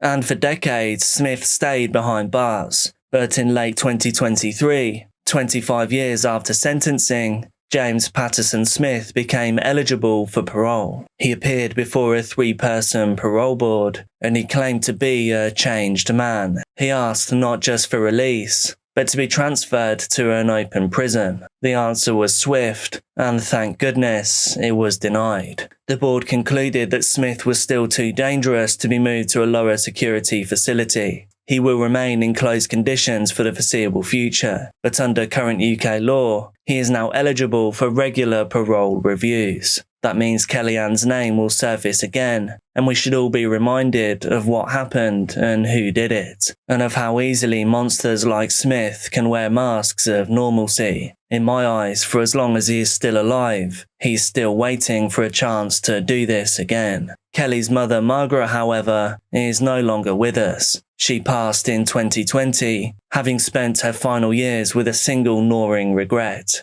that she hadn't trusted the instinct that told her to pick up that bread knife. It was just before 11 a.m. on a sunny Saturday morning in May. The white Chrysler LeBaron rolled slowly into the driveway of a quiet home in Wellington, Florida. From the passenger side, a figure stepped out. They had a bright orange wig, a painted-on smile, 2 white gloves gripping 2 cheerful balloons, along with a basket of flowers. It was a clown. Inside the home, 20-year-old Joe Aarons was eating breakfast with friends. They heard the doorbell ring. His mother stood up to answer it, and from the living room, Joe watched on as she opened the door and smiled. Her voice was light. "Oh, how pretty." And then a deafening sound. The clown had raised a weapon, and without a word, the fun figure turned, walking calmly back to the waiting car, which then drove off without speeding. It left behind a woman laying in the doorway, and a mystery that no one could explain. This clown's mask would take decades to lift. Wellington, Florida was the kind of place where nothing really happened. A tidy suburb of Palm Beach County, known for equestrian events, airplane hobbyists, and a comfortable upper middle class quiet. But on May the 26th, 1990, that illusion was shattered, and it was shattered in the most surreal way imaginable. Neighbours later described hearing a loud bang. Others remembered the sirens screaming down Aero Club Drive. And inside the Warren family home, chaos had erupted. 40-year-old Marlene Warren was rushed to the hospital in critical condition. She would survive for 2 days before her time on this earth would draw to a close. In the immediate aftermath, investigators swarmed her property. The scene was disturbing in its contrast. There was childlike cheer in the form of red and white balloons, a pastel-coloured flower basket, and the red staining on the front doorstep. A single shot had been fired. No words had been spoken. Nothing had been taken. The shooter had vanished, clown costume and all, leaving behind no obvious trail. The witnesses, son Joe Aarons and his friends, were shaken but were consistent in their stories. A person in a full clown costume or disguise had handed Marlene Warren gifts, then pulled out a weapon and fired point blank. Then they simply walked away. It felt like something out of a dream or a nightmare. No one had seen the attack coming, and no one could imagine just who would want this woman gone. The details were almost too strange to believe. The clown's outfit wasn't exactly theatrical, but it was just enough to be deeply unsettling. Orange synthetic hair, a red nose, white gloves and heavy face paint. But what struck Joe more than the makeup were the eyes. They were brown and calm, not angry nor wild, just intensely focused on the task at hand. He said later that he would never forget them. Also strange was the fact that the clown didn't run. They didn't stumble or panic on the way out. They simply turned around slowly, walked back to the Chrysler without a word, and then pulled away from the house like they'd just finished a simple delivery. The car had no license plate and no identifying features, and there was nothing left behind except for the balloons and the flowers. One of the balloons read, "You're the greatest." The other showed a cartoon of Snow White. Police canvassed the neighbourhood, but nobody had seen the car arrive, and by the time they set up roadblocks, the LeBaron was long gone. Witness statements were taken, photos of the crime scene were logged, but after the ambulance left, and after the media backed off, detectives were left with a chilling question. Just who would commit a murder in broad daylight and dressed as a clown? And why? If it was personal, it didn't show. If it was purely random, they couldn't make sense of it. There was no forced entry, no sign of robbery. There were no notes, calls or threats. So why Marlene Warren? By all accounts, this woman didn't have enemies. She was a businesswoman, a mother, and a quiet presence in her community. It felt, at first, like someone had plucked this crime out of thin air and then dropped it on a random house in suburbia. But the clues, scattered, bizarre and incomplete, had to start somewhere. So police started with the Chrysler LeBaron. 4 days after the murder, police found it, a white Chrysler LeBaron, matching the exact description given by witnesses. It was located abandoned in a Winn-Dixie parking lot, just a few miles away from the Warren home. It had been wiped down, but not well. Inside, investigators collected what they called trace evidence. There were a few strands of human hair, along with several bright orange synthetic fibres, possibly from a costume wig. However, there was no weapon and there was no clown suit. But something about the vehicle itself did raise suspicions. This car had been reported stolen weeks earlier, but not in the usual way. It turns out that the Chrysler had last been in the hands of two confused renters who tried to return it after just hours to a Payless rental agency. When they couldn't find any staff, they called a number from the Yellow Pages, a number that they believed belonged to the company. A man on the line told them to just leave the keys inside and park it out front. The next morning though, the car was gone. When they tried calling again, the same man claimed that he had no idea what they were talking about. It would later emerge that the number that they dialed didn't actually belong to a Payless at all. It belonged to Bargain Motors, a used car lot that had cleverly placed a deceptive Yellow Pages ad that was under the Payless listing. At the time, this just seemed like a minor case of shady advertising practices. But in the context of a murder involving a stolen car, it was enough to make investigators curious. They began looking into the people associated with Bargain Motors. This included the man who ran it and the woman who worked repossessions for him. As investigators combed through Marlene Warren's life, they found almost nothing. There were no known disputes, no known threats. They could locate no bitter exes, no shady business partners, nor angry clients. By all appearances, she was well liked and drama-free. She helped to manage real estate, she handled rental paperwork, and she lived quietly in Wellington's upscale aero club community. She and her husband had been together for nearly 20 years. They owned several properties, and she was known for keeping meticulous records. So how does a woman like that end up being murdered by a costumed stranger in the middle of the morning? Detectives still weren't sure. They looked harder still at the getaway car. The dealership's connection to Bargain Motors was suspicious, but it was not illegal. And even if the Chrysler had been funneled into the killer's hands by someone associated with the dealership, this didn't prove motive. It didn't prove much at all. And then came a break. Two clerks at a local costume shop came forward. They said a woman had rushed in just before closing, just 2 nights before the shooting. She was in a hurry and was very specific. She wanted a clown costume, orange wig, white gloves, a red nose, and makeup to cover her face completely. She did, however, turn down the oversized shoes. The woman paid in cash and then left. One of the clerks would later pick her out of a photo lineup, but the other though said that they weren't sure. And still, this wasn't enough. There was no weapon, no direct eyewitnesses to the shooter's identity, no DNA. So the story drifted from the headlines to the archives of the cold cases. Months turned into years, and the only thing that remained certain was that a clown had pulled off an almost perfect crime.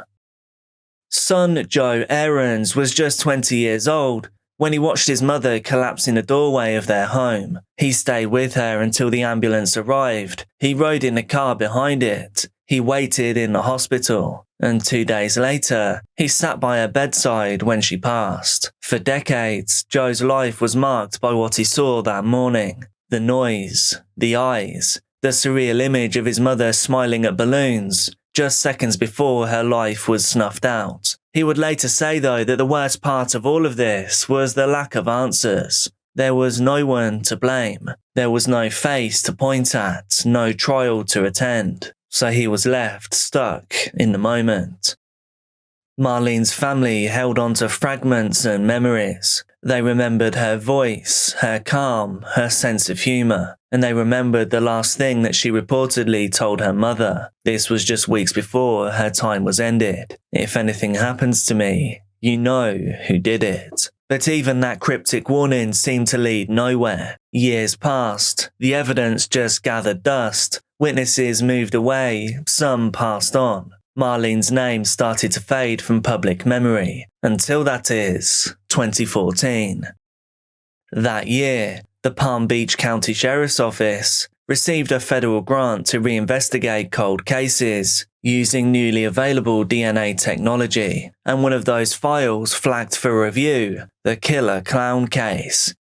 It had now been 24 years since the crime, but the hair, the fibres, the balloon strings, all of it had been preserved. And when scientists tested those fibres with 21st century tools, they got a name. And this was a name that the Sheriff's Department had once considered, but they'd never been able to prove.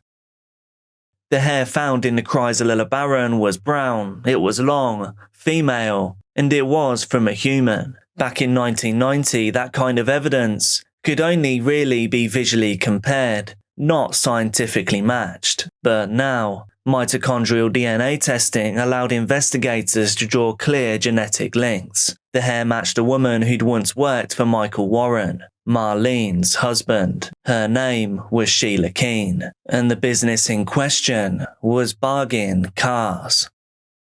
Sheila had been interviewed briefly in the original investigation. At the time, she claimed she was out looking for cars to repossess. However, she couldn't confirm where she was during the window of the murder. She denied knowing anything about the clown costume, even though one clerk identified her. Still, police had nothing to hold her on, until now.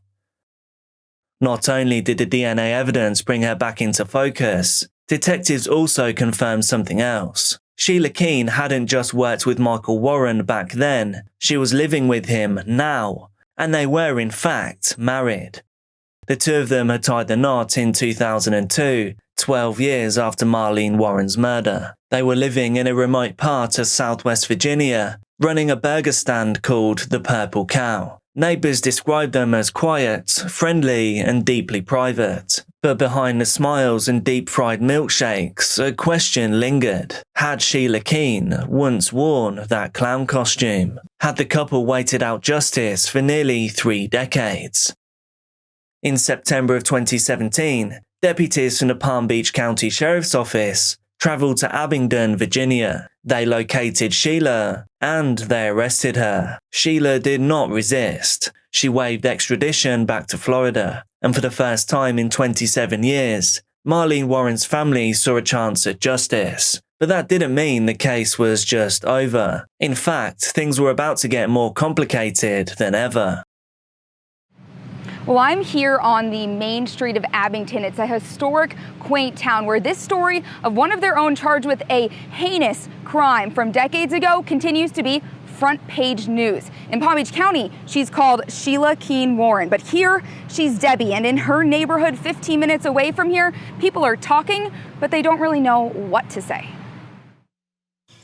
A beautiful neighborhood, nice, friendly people all around. I just felt so welcome in their home, and them in ours too. Just about everyone in the Heron Point neighborhood near Abingdon, Virginia, believed Debbie and Michael Warren belonged. We have wonderful neighbors here, and they were, fit right in. This is the community where the couple has been living. It's a secluded, upscale neighborhood nestled in the mountains. You can see the house is right down here where there's just a picturesque view of rolling hills and a lake in the back. This is a stark contrast to where Sheila Keene Warren is now, in a jail cell. Trying to picture their friend Debbie as a woman who would dress as a clown, then shoot her now husband's wife in the face 27 years ago is hard to figure. She would be the last person on earth I would ever suspect. She's just so loving. Up until recently, Blevins told me the Warrens spent 6 days a week at the small drive-through restaurant they once owned in nearby Kingsport, Tennessee.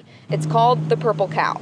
Very hard workers, and we would only see them on Sundays. This summer, Blevins explained the couple retired, spending more time at home, becoming even better friends and neighbors. Right now, if I didn't have anything to do, I'd get in my golf cart and go down and see what Debbie and Mike were up to, and maybe they're at the boat dock or working in their yard. But now, the woman they know as Debbie is preparing to answer first-degree murder charges and could face the death penalty. I felt shaken.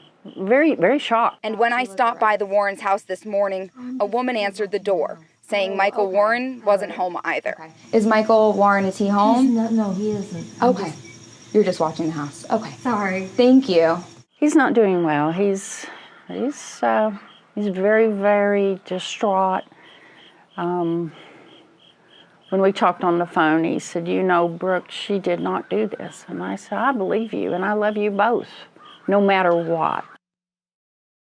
Sheila Keene Warren was 54 years old at the time of her arrest. She'd gone by different names over the years, Debbie Warren, Sheila Keene, and she'd left Florida quietly and built a new life far from where it all began. A new marriage, a new town, a new business. But investigators weren't just looking at the past anymore. Now they were building a present-day case, a case with new witnesses, updated forensics, and one eye on conviction.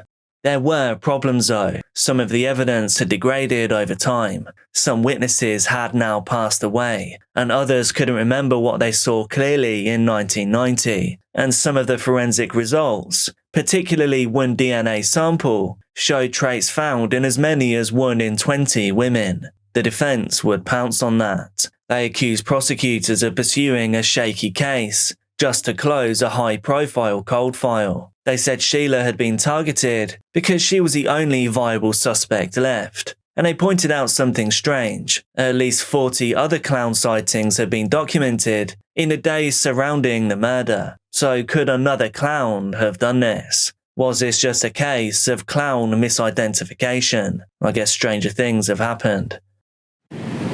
The killer clown case hit the tight-knit community of Wellington in 1990. Detectives believe Sheila Keene Warren disguised herself in a full-face clown costume and shot Marlene Warren at point-blank range. Keene Warren later married the victim's husband, Michael Warren. Sheila Warren Keene. Contact 5 has been following this case since Sheila Keene Warren was arrested in 2017. Warren is also accused of falsifying paperwork so taxpayers would pay for her high-profile defense attorney. But prosecutors presented a list of assets tied to Keene Warren and her husband, including a $500,000 home in Virginia and more than $300,000 in cash. The killer clown trial now set to play out in court in June 2020. We're looking forward to it. It's time to get this case tried, and I don't expect there'll be any delays. Both sides agreed on a new trial date because evidence of the brutal murder is in archaic formats, and witnesses, some of whom are already dead, are difficult to track down. In court filings, the defense began to press for delays. They cited lost evidence, inaccessible witnesses, and questionable prosecutorial conduct. The case stalled, and then stalled again, and then again. In total, the trial would be delayed 7 times. All rise. Court is now in session. Sheila Keene Warren was escorted into a Palm Beach County 10th floor courtroom for Thursday afternoon's hearing. Her attorneys asked for a continuance and wanted more time to prepare for the trial. They claim state prosecutors did not release some of their requested discovery evidence, including some of the evidence linked to a reported confession from this man, Edward Barr. The state prosecutor told the judge he didn't believe he violated any Florida statutes and apologized. I apologize for any oversight. I am doing my very best. There is a lot of information in this case, but I've done nothing with any type of intent. Keene Warren's attorney says it was intentional. They know when they give us information and when they don't. There's no accident here. This was an intentional withholding of evidence, and that's why we felt like we had to come to court. Years passed once more, and then quietly, almost anticlimactically, Sheila Keene Warren made a shocking decision, one that took even her own legal team by surprise. The plea deal came just weeks before the long-awaited trial. In April of 2023, after more than 5 years in pre-trial detention, Sheila Keene Warren pleaded guilty to second-degree murder. She didn't speak much in court. When asked if she agreed with the prosecutor's version of events, she simply said, "Yes, sir." Her attorney told reporters outside the courtroom that she did still maintain her innocence, but she'd taken the plea deal to avoid the risk of spending the rest of her life in prison. It was only after the plea deal was entered that the full picture of what had happened began to emerge. Back in 1990, Sheila had been working repossessions for Bargain Motors. This was Michael Warren's dealership. Rumours of an affair had swelled even then. However, both parties denied it. Detectives later heard from witnesses who claimed that the two of them were seen kissing in the office, that they took long lunches together, that they even spent nights together, and after Marlene's murder, Michael, whose assets had been deeply entangled with his wife's, never faced any charges. Still though, locally, it raised eyebrows. And then in 2002, 12 years after Marlene's passing, Michael Warren married the woman long suspected of killing his wife. To those close to the investigation, this felt like confirmation, a kind of twisted symmetry, and to Marlene Warren's son Joe, The man who had watched that clown calmly walk away, it was a gut punch. His stepfather had moved on, he had remarried, he had found happiness, and he had done all of this with the woman that Joe had suspected could be the killer. It didn't matter what the defense argued. Joe had looked that clown in the eyes, and he said that he would never forget them.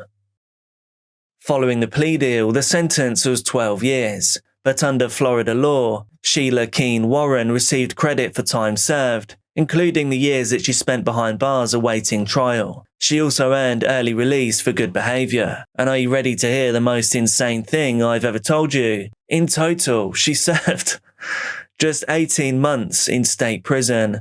Following her 2023 guilty plea, she was released in November 2024. She was facing life in prison, and at one point the death penalty was on the table. Her lawyer telling me that while the decision was hard because she has always maintained her innocence in this murder, that faced with possible life in prison versus walking out of jail in 10 months, she took the obvious choice, he says. And why it's 10 months is because of the game time and also this almost 6 years that she's already spent in jail waiting for this much delayed and canceled trial to finally start. Palm Beach County State Attorney Dave Arenberg released a blunt statement. Sheila Keene Warren will always be an admitted convicted murderer and will wear that stain for every day for the rest of her life. Her attorney, on the other hand, expressed relief, kind of distastefully. We are absolutely thrilled that Ms. Keene Warren has been released and is returning to her family, he said, adding, as we stated from the beginning, she did not commit this crime. But for Marlene's son, there was no real relief, no true satisfaction, just an ache that still hadn't gone away. I was there, Joe said. I saw her eyes. And despite the delays, the doubts, and the shortened sentence, he finally got to say one thing to his mother's memory. We got truth. We got closure. From her home in Las Vegas, 87-year-old Shirley Twing got the call Tuesday she had been waiting for 27 years. Kind of sigh of relief, and it kind of choked me up a bit, thinking about, because sometimes I feel like crying when I'm talking about it. Thank you. That's all I can say. Well, I had faith that they never gave up, because if they got it in their mind to do so, eventually it works out for them and me.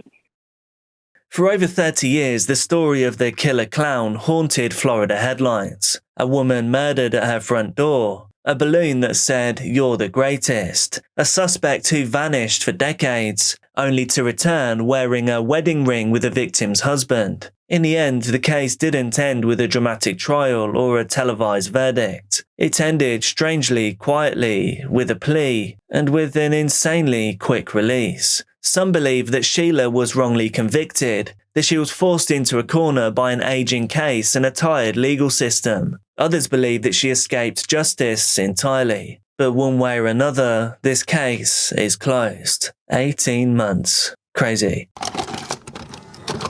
The house on Briley Ridge was locked up tight. No one answered the door when the worker knocked. He was only supposed to install some siding, maybe fix a few windows for the elderly homeowner, Trudy Fields. But now, standing alone in the yard, he noticed something odd. There were drag marks, lines in the grass leading away from the back porch, like something heavy had been forcefully pulled. He followed them without hesitation, each step pushing him closer to something he wouldn't be able to unsee. Behind the home, half tucked beside a folded, red-stained mattress, was a truly horrifying sight. By the time state troopers arrived, a second mattress had been dragged towards the back of the house, and inside the home, behind locked doors, sat a woman refusing to answer. Hours later, officers forced entry. They found her alone, and inside her kitchen, a pot in the oven still warm to the touch, and inside it, something they would never forget. This one spirals fast. Before the horrifying headlines and before this mugshot, And long before police found what they found in the kitchen,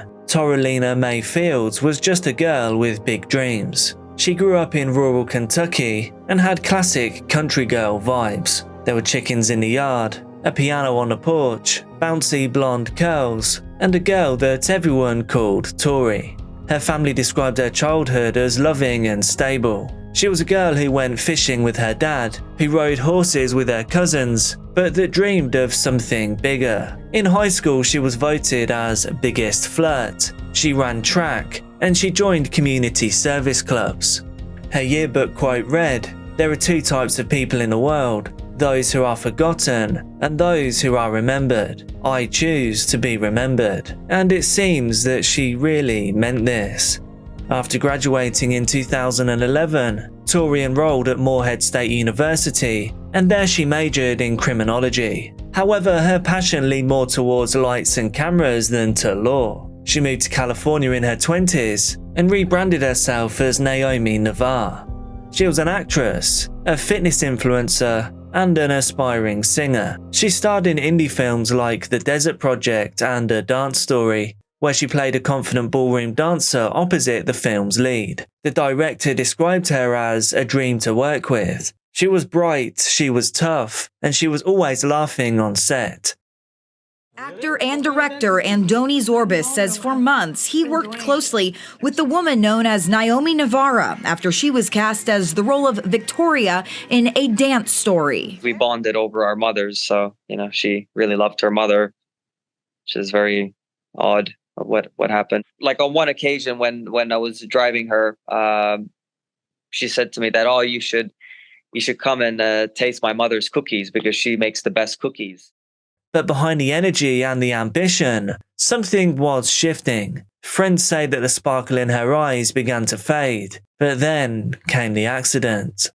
Before the main focus of this video, another quiet tragedy had already rocked the Fields family. In 2021, Torelina's brother, Truett, lost custody of his 3 young sons whilst living in California. It was never made public exactly why they were taken, but what came next would leave a lingering suspicion. Torelina's dreams of stardom would have to go on hold as she took on custody of the boys, her nephews. She housed them in a trailer at an RV park in Riverside County. Just weeks later, the youngest nephew, around 14 months, was gone. Torelina told investigators that she laid him down to take a nap, and when she returned, his lips were purple. He was laying with his eyes open. She tried CPR, but he couldn't be revived. Brother Truett told a judge this was a result of SIDS, but the coroner ruled it as hypothermia. No charges were ever filed. The case was labelled as exceptional and then quietly closed. But the Fields family never forgot this, and according to courtroom testimony years later, mother Trudy Fields believed her son and daughter were both hiding the truth. After this terrible loss, Torelina didn't go back to Kentucky right away. Instead, she stayed near her brother Truett, deep in the California desert.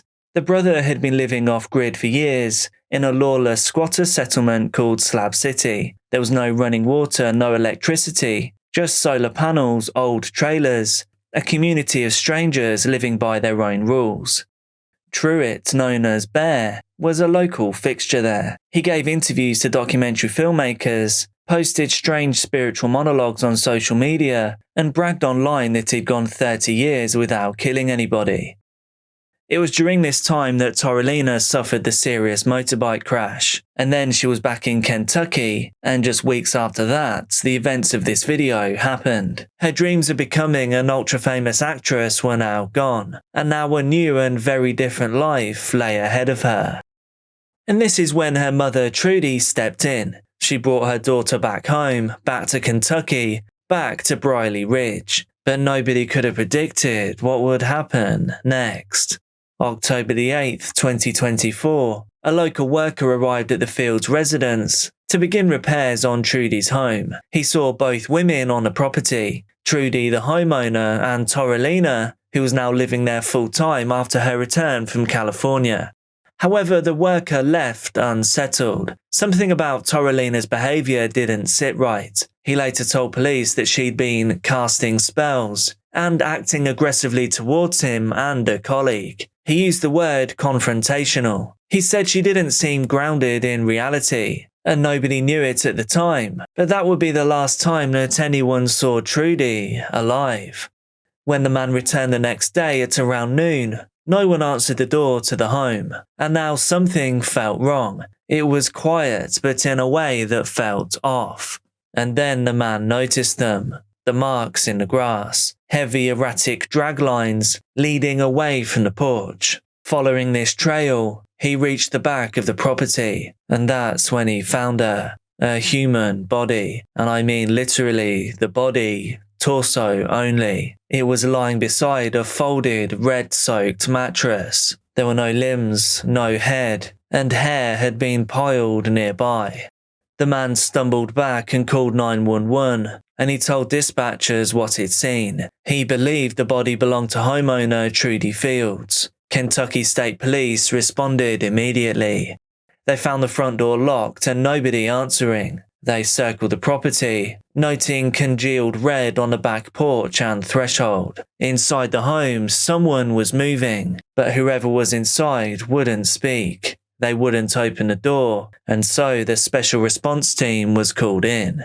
It was the kind of call that police would never forget. The handyman was just someone that Trudy had hired. "I think there's a body in the backyard," he said, and by the time troopers reached Briley Ridge and the man led them behind the house, they found exactly what he described. The torso indeed lay there, just like the man had said. And yes, beside it, the folded mattress soaked in red. When officers unfolded the mattress, they found more. There were organs, body parts. They were stuffed inside, discarded, and creating a surreal scene.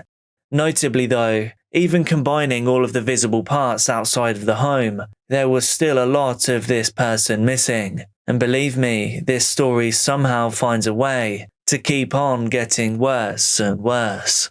The drag marks in the grass traced the path from the back door to the place where the body now lay. The scene was gruesome, but it was only the beginning. The woman was clearly, obviously no longer alive, but who was it that was hiding inside the home? And why wouldn't they come out? Police tried knocking, they tried calling out, issuing commands. However, they received nothing back. But there was visible movement inside, shadows through the windows. They decided to escalate the situation. Getting a search warrant for the residence. Our special response team responded to serve that search warrant due to the circumstances surrounding the body and unknown what's in the property, in the house. A search warrant was obtained, a robot deployed, and according to officers on scene, whoever it was inside the property appeared to respond to this situation by casting spells at the robot. They then communicated in gibberish or perhaps speaking tongues. But whatever language she was speaking, it wasn't one that officers could understand. With things getting more tense, and with a still unknown potential danger just waiting inside for officers, the decision was made to deploy tear gas. But still, somehow, nothing. And finally, at around 11 p.m, officers forced entry. Inside, they found Toralina May Fields. She was alive, alone, but covered in a deep crimson red. The inside of the home was no less disturbing. The blood on Toralina's hands wasn't just metaphorical, it was literal. Her face, hands and clothing were all soaked. As troopers secured her, they began clearing rooms, and that's when someone opened the oven. Inside, they found a stainless steel pot. It was still hot to the touch, and inside the pot, the truly unfathomable, what looked like human remains. Head, hands, feet, forearms, all charred. Courtroom documents later revealed the body parts had been deliberately placed in the pot and then heated until they were charred. They weren't just stored there, they had been cooked. Investigators also found the body of a dog, and sadly it's believed that it had been severely maltreated before then having its time ended on that same day. It wasn't clear at the time whether the animal belonged to the household or not. Photos taken at the scene were so graphic, that only a limited number were entered into evidence. Even seasoned troopers called it one of their worst discoveries of their career. Trudy Field, 68, was found blasted in the head and then jabbed multiple times. She had then been severely disassembled. A woman we spoke to anonymously says she's known the victim a while and last saw her about a month ago. She was very kind, very giving, just very soft-spoken, never said a bad word about anyone.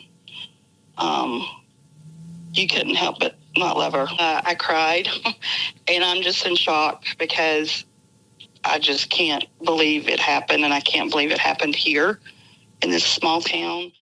At the time of her arrest, Torolina did not resist. She did not try to run, and it's said that she didn't appear frantic. She was now weirdly calm. The woman they took into custody did visually seem to match the chaos they found her in, but to many, it looked like she maybe didn't even know what she'd done, but others weren't so sure. When those handcuffs clicked shut, it was the first quiet moment in an otherwise unthinkable day. Torolina Field, 32, was taken into custody without incident. But without incident shouldn't downplay how horrifying any of this is. She was then charged with obstruction, tampering with evidence, and abuse of a corpse. And then 5 days later, a grand jury added capital murder and one more charge, a charge that made even more stomachs turn and brought on increasing anger, animal torture. Her bond was set at $1.5 million. 32-year-old Torolina May Fields faces a number of charges, including obstructing governmental operations, tampering with physical evidence, and abuse of a corpse. Authorities say additional charges may still be filed. This all started Wednesday when state police responded to a disturbing crime scene at a home in Mount Olivet. Two men working on the property found a woman's dismembered body and called police. She was booked into the Bourbon County Detention Center, where she was held in isolation. What was still missing here was Torolina's why. That answer wasn't in any arrest report, and for those that knew her, the disconnect was impossible to bridge. Just 5 years earlier, she had been on a movie set in Los Angeles, smiling and focused. Now she stood accused of one of the most gruesome crimes that the state of Kentucky had ever seen. Police also learned something else troubling and potentially harmful to delivering justice in the way that they wanted. Torolina had been found legally incompetent to stand trial in California in early 2024. Those records were sealed, but they did raise critical questions. Did she even understand what was happening now? Was she aware of what she'd done? Her family showed up to court expecting to see someone broken. Instead, they saw her alert, well-kept and composed. This was her first appearance after the indictment. She was no longer the haunted figure from the mugshot. She was not the chaotic, spell-casting woman that police described. I didn't see anything that said she was out of her mind, her uncle Todd Brock later told reporters. She was alert, paid attention to the judge. She didn't look psycho. That's what shocked me. Her cousin Olivia added, she looked like she knew what she did. I mean, I don't have the words. But not everyone agreed. Her defense attorney, Laura Fitzer, immediately filed a motion for psychiatric evaluation. She claimed that Torolina could not meaningfully participate in her own defense, and that she showed signs of serious mental illness. The judge approved the request. The court proceedings were paused, and the evaluation would be done in person, not over a call nor through a screen. So things would take a little longer. Some of the ways in which the defendant's possible mental illness manifests require observation of her conduct and mannerisms, the motion stated. Fitzer also pointed to the behaviour on October the 8th and 9th, the spellcasting, the gibberish, the refusal to leave the home even when being tear-gassed. Still, her family remains divided. Today, charges were taken out of district court, now filed in circuit court. But in the same Robertson County courthouse, there are new insights into the suspect's immediate family and more unsettling issues.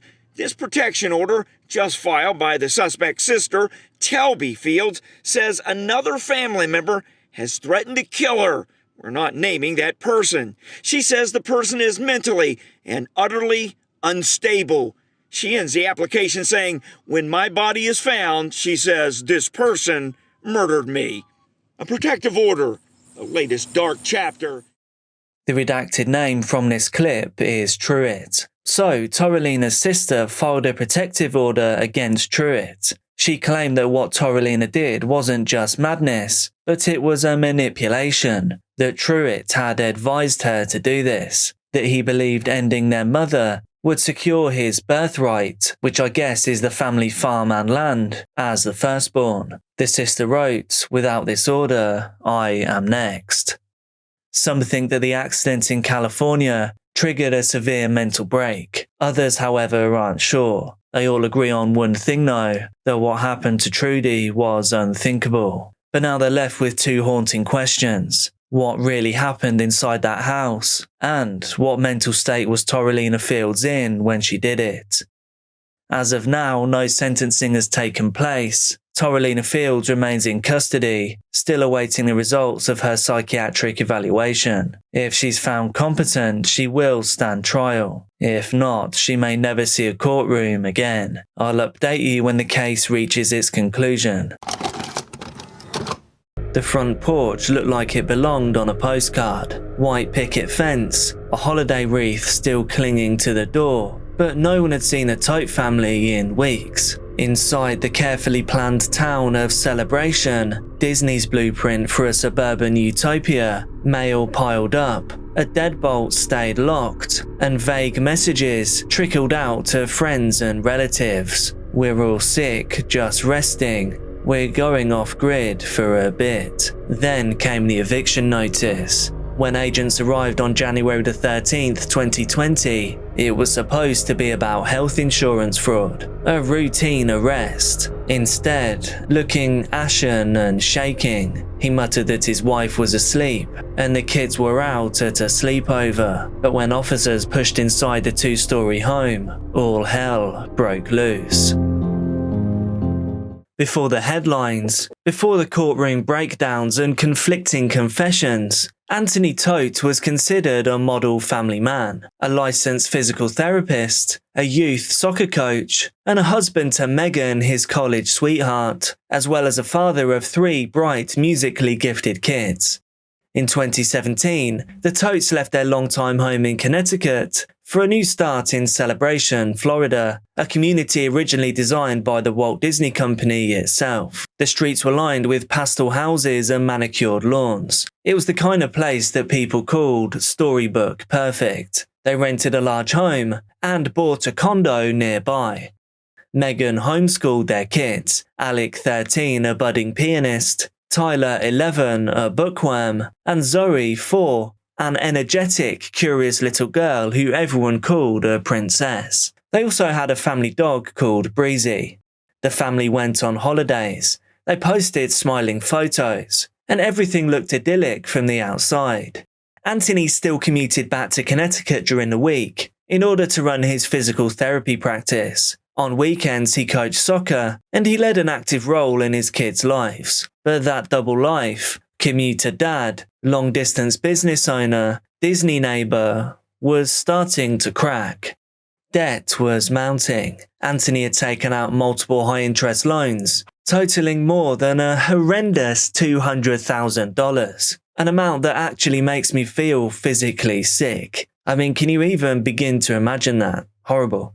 Anthony was understandably being sued by lenders, and in April of 2019, federal investigators opened a case against him for fraud. He was accused of billing insurance companies for treatments that he never actually performed, what are called ghost appointments. These are fake sessions, but he would get real payouts for them. Still, he kept this information from wife Megan. He kept the family life running like nothing at all had changed. However, that year they even stayed in Florida for the holidays, skipping their usual return north.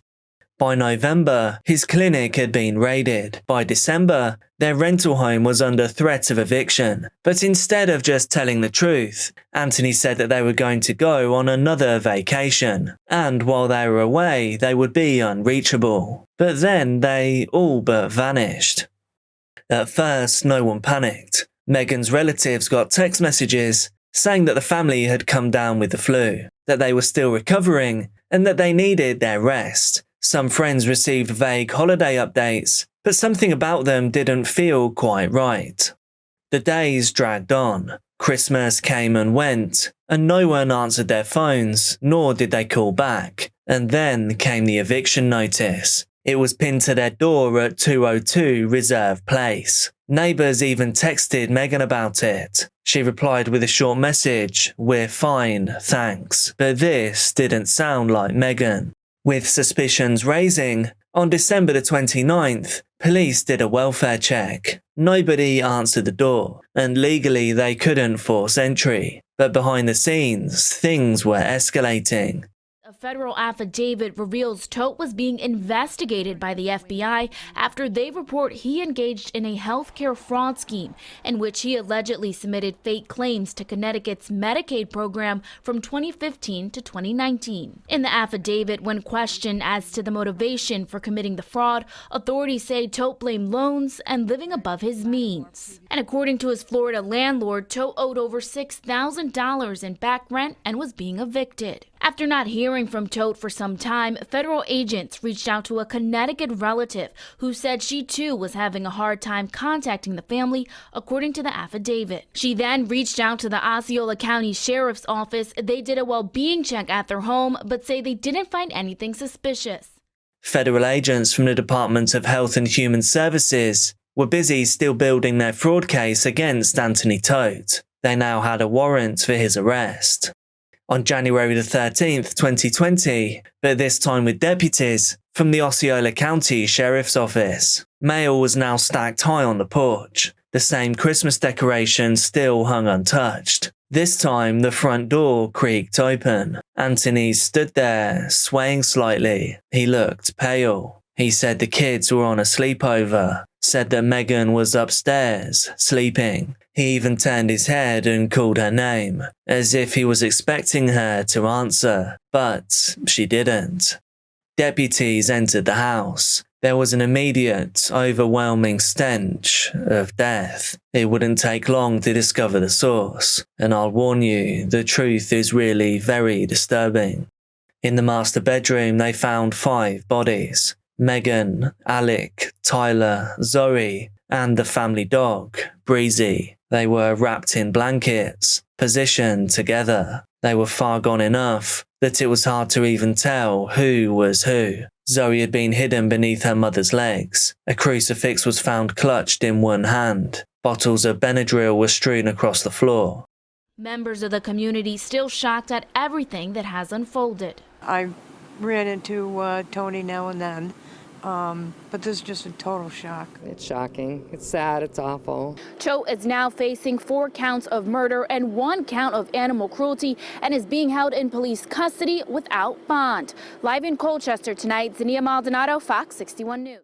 Anthony Tote was immediately taken into custody. He too had Benadryl in his own system, but it wasn't enough to end him. And when he began to speak, what he told investigators was worse than anything they could have imagined. Here is some of that real body cam footage of the events I just described. What's up? Oh, you good? You got any weapons on you? Alright. Any needles? Knives, nothing like that? No. Okay. What's your wife's name? Megan. Has anyone heard her talk? No. Megan? Meg. All right, come on down, buddy. All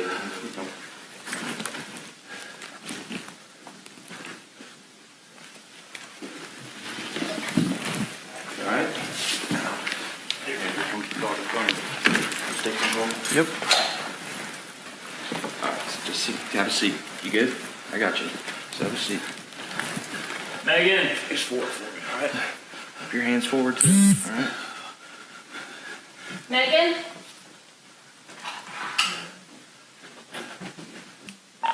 124 Sierra 11. There. You can be 51 over here. I believe we got 2 single 7. All right. You want me to get a chair for you to sit down in?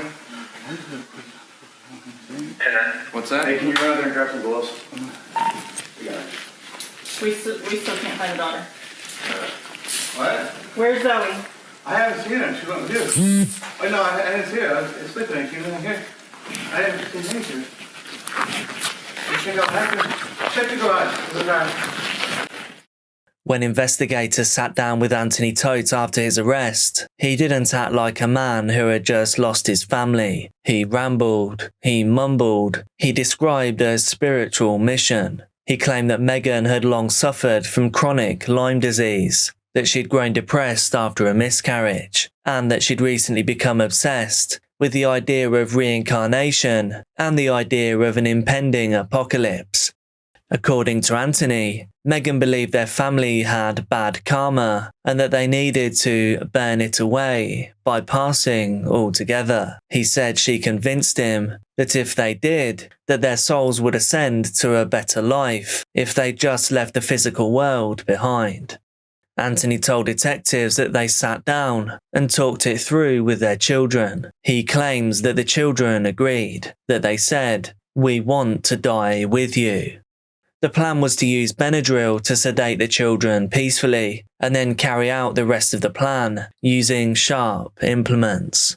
Anthony said that Zoe was first. He gave her the medicine and lay down next to her for hours. Eventually, he placed a pillow over her face, and then came Tyler and Alec. He said he sedated them too, then suffocated them, and then used the sharp implement on them. When it came time for Megan, Anthony claimed that she tried to jab herself in the abdomen, that she drank more Benadryl, but it didn't have the desired effect. He said that she begged him to finish it for her, so that's exactly what he did.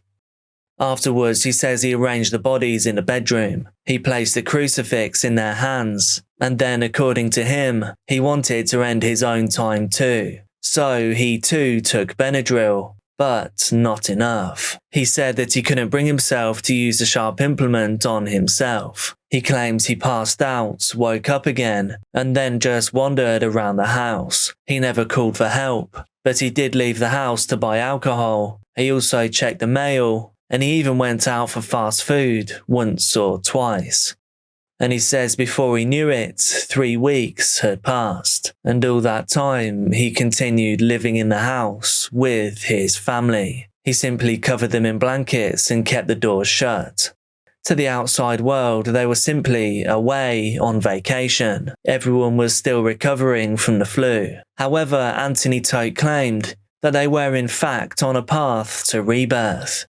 2 days after his arrest, Anthony Tote's story started to change though. The calm conviction he'd once shown when describing the pact now began to crack. Now he said that he hadn't been involved at all. He claimed that when he returned home, he found that the children were already gone, that Megan had poisoned them, spiking their pudding with Benadryl, and then using the sharp implement. He said she'd then done the same to herself. He told detectives he ran to the bathroom and then vomited when he saw what she'd done, that he was too weak to do anything else.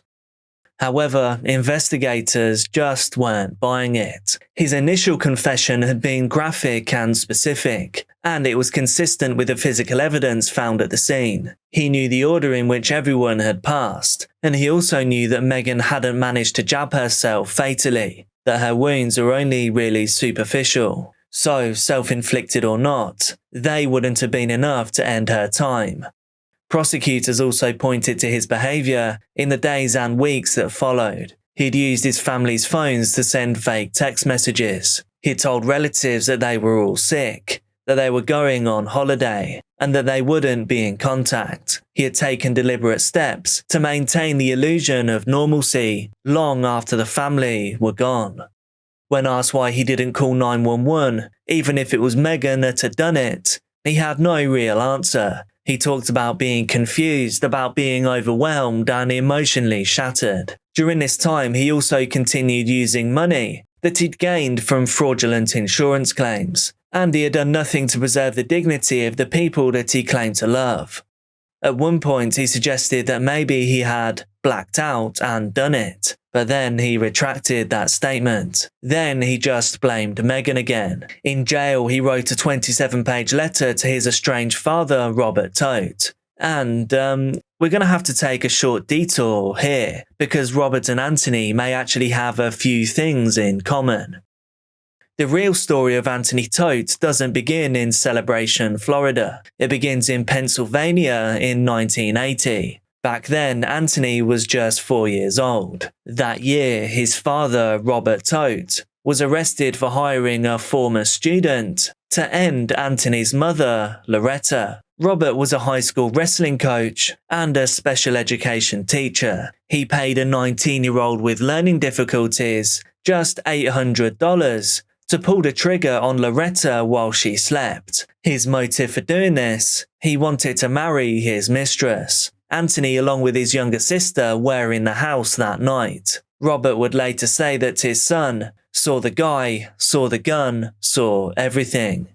Miraculously, Loretta actually survived the attack. However, she lost her left eye. She eventually remarried and rebuilt her life. Robert Tote was convicted, but he served just 5 years in prison. 2 questions: what and how?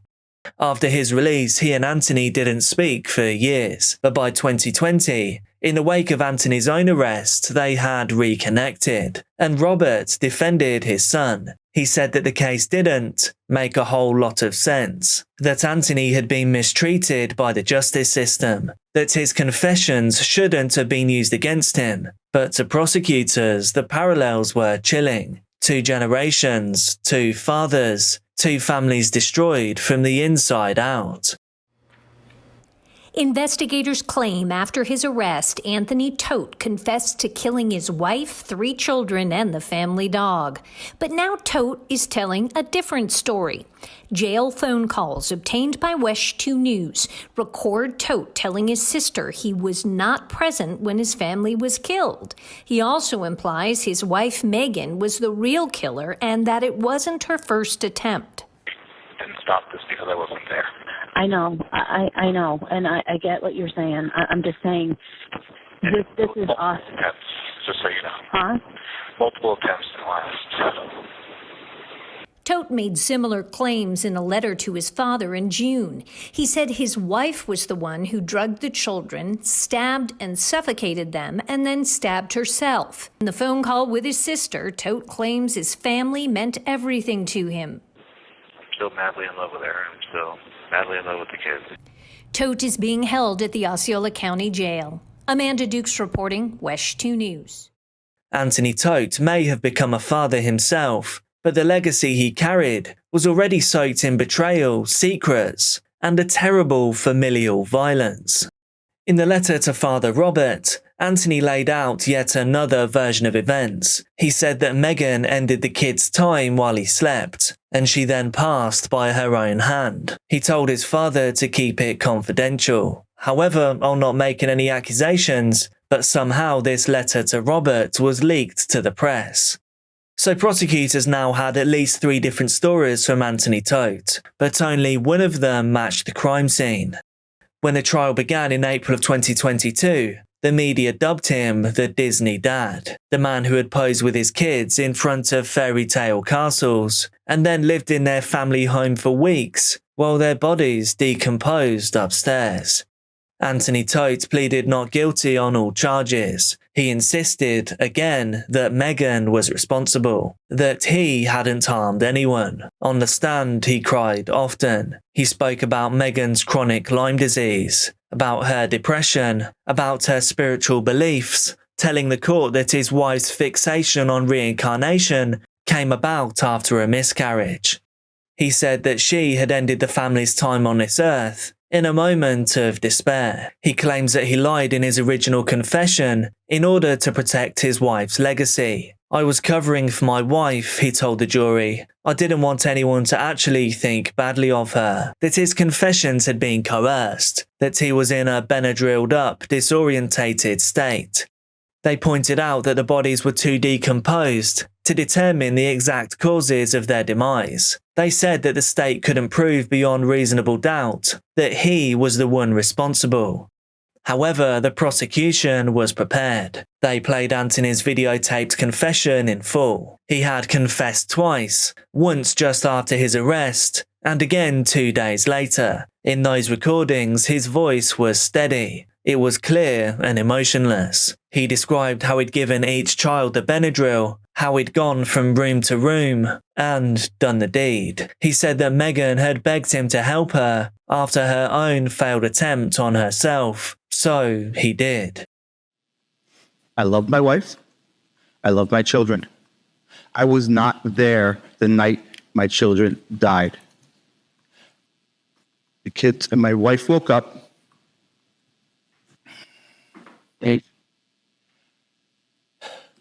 The Friday before all this happened, we got in a disagreement, and I begged her to go get help because she screamed at my son because he didn't do the pot, clean the pot. He let it soak per my instructions.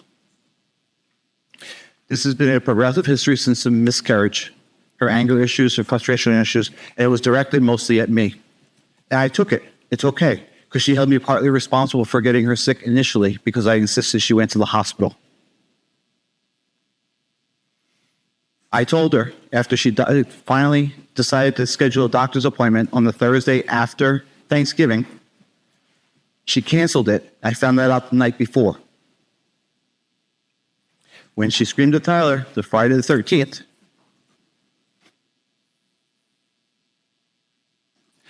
I told her that she has to the end of the month to see a doctor because she went to the alternative and spiritual and all this other route. Or I would get her aunt and my sister involved. After that, she once again held it quiet in public. Okay? She was very good at keeping it from the public. Prosecutors asked, if Megan really did all of this, why didn't Anthony call the police? Why lie to everyone for weeks? Why conceal the bodies? And why send the fake messages? The jury deliberated for just 6 hours. They came back with a unanimous verdict. Guilty on 4 counts of first-degree murder. Guilty of animal cruelty. And finally, they rejected every version of his story. On sentencing day, the courtroom was silent. Megan's aunt Cynthia spoke through tears. She described Megan as having a giving heart. She said that Alec had wanted to play violin. Tyler dreamed of learning folk guitar. She called Zoe a princess. When Anthony stood to speak, he shook his head. I loved my wife. I loved my kids, he said. They were first and foremost in my life. I did not do this. However, Judge Keith Carston wasn't swayed. You, Anthony Tote, he said slowly, are the destroyer of worlds. He handed down 4 consecutive life sentences without the possibility of parole. He also added 1 more year for Breezy, the family dog. Anthony showed no real reaction. The court recessed. And with that, the man who once promised to build a magical future inside Disney's ideal town was now serving the rest of his life in a prison hundreds of miles away. Not quite the dream that he was selling. Be careful out there, and I'll see you soon.